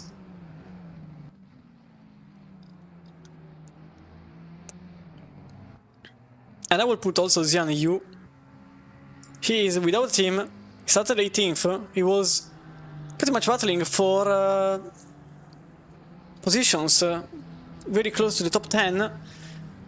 And unfortunately, well, he was literally behind Andrea Carta, so effectively he would have been 12 by this point. But unfortunately, Kaiman sitting in the middle of the corner just blocked his opportunity.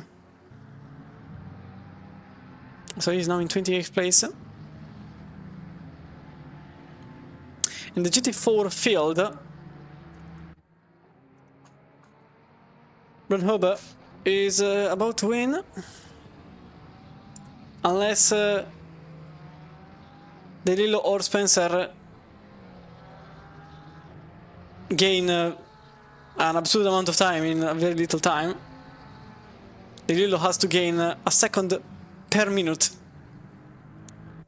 and Spencer has to gain about 1.5 times that. So unfortunately my prediction didn't occur, but at the moment it's very much looking good for Spencer, De Lillo and Brunhuber, although Spencer could have won if it wasn't for a stopping of 30 seconds penalty. That one certainly hurt him. But a lot of penalties.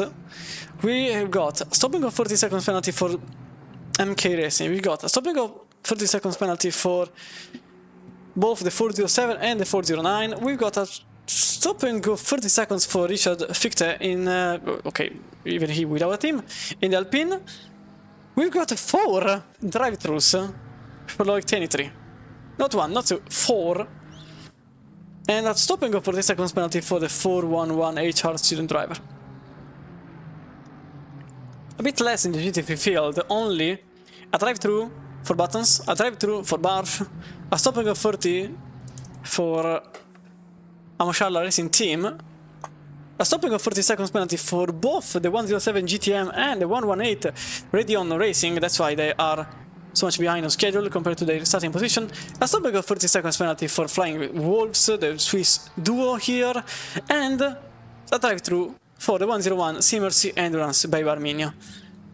So when I said actually a bit less in GT3, probably I under evaluated the situation there. But anyway, a lot of penalties. And this is actually the overtake for position. Pascal Kozubek on the outside he goes. That's Manfred Steiner. Apologies, that's Manfred Steiner going for the overtake on the inside on Pascal Kozubek. This is for 14th place. And Steiner for Team Purple Deluxe is on the inside. Oh, there was nearly a contact between the two. Kozubek loses some grip after going so long on the brakes. And that is 14th place gained for Steiner.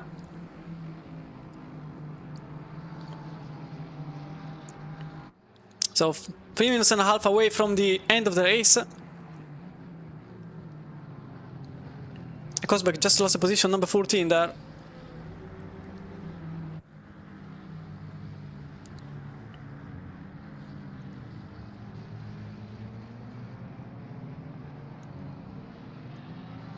And with 3 minutes to go, Spencer's hopes effectively hang on to traffic, because there are 3 seconds between himself and De Lillo. He can't get the win by a very little amount of seconds. He just needed some more time, very little, but still more than the 3 hours he had at disposal.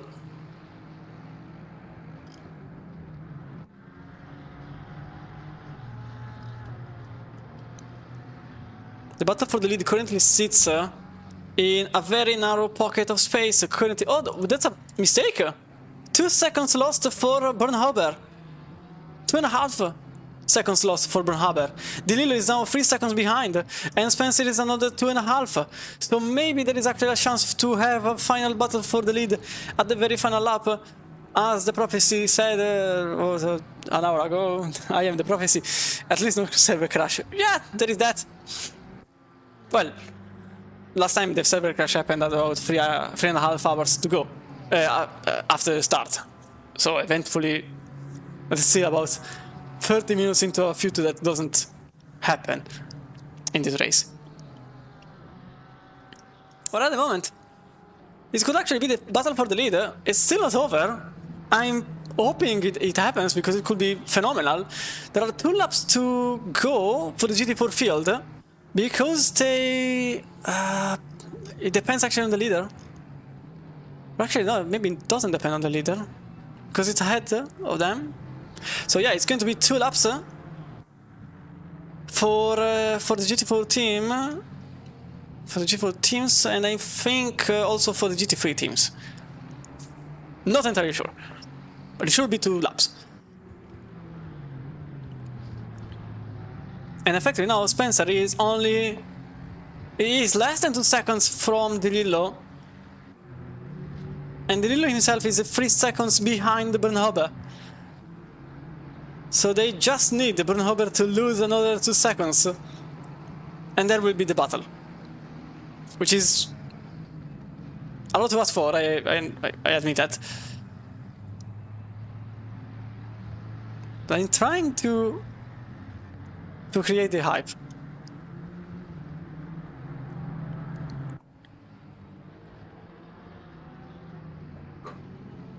Asal goes into the pits, only 2 minutes, only 30 seconds away from the end of the timer. And that was Oystein Brennum taking the white flag brought to you by ACC Drive for the 102nd lap. 30 seconds in front of Brown, another 100 in front of Casa. Effectively lapping the entire field but one team, which is the 103, 30 seconds behind. And look at this. And look at this. I may have a chance to be half right at least, because De Lillo is just a second behind Bernhaber. This is the last lap, and this is for the lead in GT4. Bernhaber is very slow. He has been very slow in the last couple of laps, so probably doesn't have enough tires, fuel, a combination of both. I suspect fuel because he didn't refill the car, remember? So he is now very much in danger of losing the lead of the race from Fernando De Lillo in the very last lap. This could be the very final moment in which De Lillo could make a move, and the only opportunity he has is the only opportunity he can use. In the meantime, Brennum is still about to complete the race. He's in the final sector, but at the very same time, there is the battle here for the lead. In GT4 class, another half, or the second half behind, but Spencer sits patiently waiting for something to happen, and this is the change lead in the GT4 field. This is the Italian getting the lead done in the GT4 field with Oystein Brennum that effectively completes the race and wins for West Competition Racing in the 102 BMW. And that is, remember, Brennum Brandhuber and Spencer battling for second place. Brandhuber on the outside with the McLaren that rides the curbs literally, and Aston Martin takes the second place at the very last moment with Brandhuber that only for a single lap he could have won this race. He actually ends up in third place, and at the very tail end of the podium, terrible situation for Thomas Brandhuber in North Racing. That is Fernando De Lillo winning the race in DC Racing at the very last lap. But Spencer, second place for him, Thomas Brandhuber, third place, and a lot of delusion. Matter of fact, he goes out of this server as quickly as possible. Kevin Brown completed the race in second place in the 1-0 for C Endurance by Barminia. Alongside him, it was nobody. It was the other car, another driver. Sean Casa for Intercomp VMD Simsport, third place for the GT3 driver. And C, the sister car, Sebastian and Lucas Rode, fourth place after a drive-through. Sasha Wittig then for Kaiser Racing Team, fifth place, with Team 42 only 5 seconds behind. So at the end it was very close between the two. And then Stania by PT Pro, Scuderia JM Racing, and everyone else. Unfortunately, there were a couple of battles in the middle, so we'll see the results when all the cars arrive. So in short time, there's just a handful of cars. Literally 2 cars remain now, only one, with Makoto Kobayashi being the last car. Oh, there was a final drive-through for Wesker. Oh, there was a drive-through for Wesker that it never took. Okay. So the results should be in about 2 minutes time. As what an eventful race this was. The very final lap, the entire podium in the GT4 field shuffled, so the race completely changed. Let's see if the... Okay, maybe I have to wait for the server to close itself. So maybe a couple of moments. That's certainly... That says a time environment system, 100%. So effectively, West Competition Racing won the race by 30 seconds on Kevin Brown, and then lapped the entirety of the field. Okay, that's a server that explodes, so I suspect that's also my game that will crash in about 1 minute, or at best 2. Let's see if the results are already on. I don't think... Okay, this is not the results. This is exactly what I didn't want to see. But at the same time, exactly what I needed to see. Welcome to Racing won the race in front of C Endurance by Barminia. 30 seconds, that's the gap between the two teams. Intercomp VMD Simsport in third, Simmer's Endurance in fourth, with Calit Racing Team in fifth. Then the rest of the top 15 with Team 42, Lusitana by PT Pro, Scuderia JM Racing, Apex Predator Sim Racing IM, Kanta Racing, Minardi GT3 Team, Hartmann Motorsport, Flying Wolves, Team Pablo Deluxe, and the Kozubek Racing Team, completing your top 15. The rest of the field comes out now with Strider Motorsport in 16th, BM Sharks Motorsport, Ridion Racing 18th, with GTM in 19th, 20th for Mans Racing Team, Amosharda Racing Team in 21st, Barco RT, Neves, Slow Setup Racing in 24th, LCDP Team Racing, Delta Hunters, Drink Soviet, Vodka, and I couldn't read in time the other teams, so this is at times a bit too quick. Should I ask to slow it down for the next season? Because I'm trying to read as quickly as I can, I just can't. But I mean I could, but I don't think anybody could understand anything already. I already talk way too quickly at times. Anyway, rest of the top 30, as I was saying, 25th for LCDP Team Racing, Delta Hunters in 26th, 27th for Drink Soviet Vodka, Some Team in 28th, Grips Racing Team in 29th, PTM in 30th place. We start with the DNFs. Now with Tiki Performance, Meister, Eder Racing, Rookie Rockets, and too low for you being the first retirement of the race in the GT3 field. In the GT4 field, this is the situation. DC Racing wins with MK Racing, North Racing just behind, Prosim Racing in 4th, Apex Predator Racing Team in 5th, Delphin number 402 in 6th, Celestial Sphere in 7th, S19X in 8th. St. Victor, you're about 3 hours late. The race already happened. It started about 3 hours ago. So yeah. HRC, these are the results. So yeah, it's a bit late to ask for that question.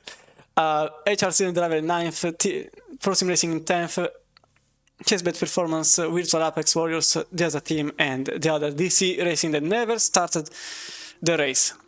Well, I mean, you have next Saturday, it's at 5 CET.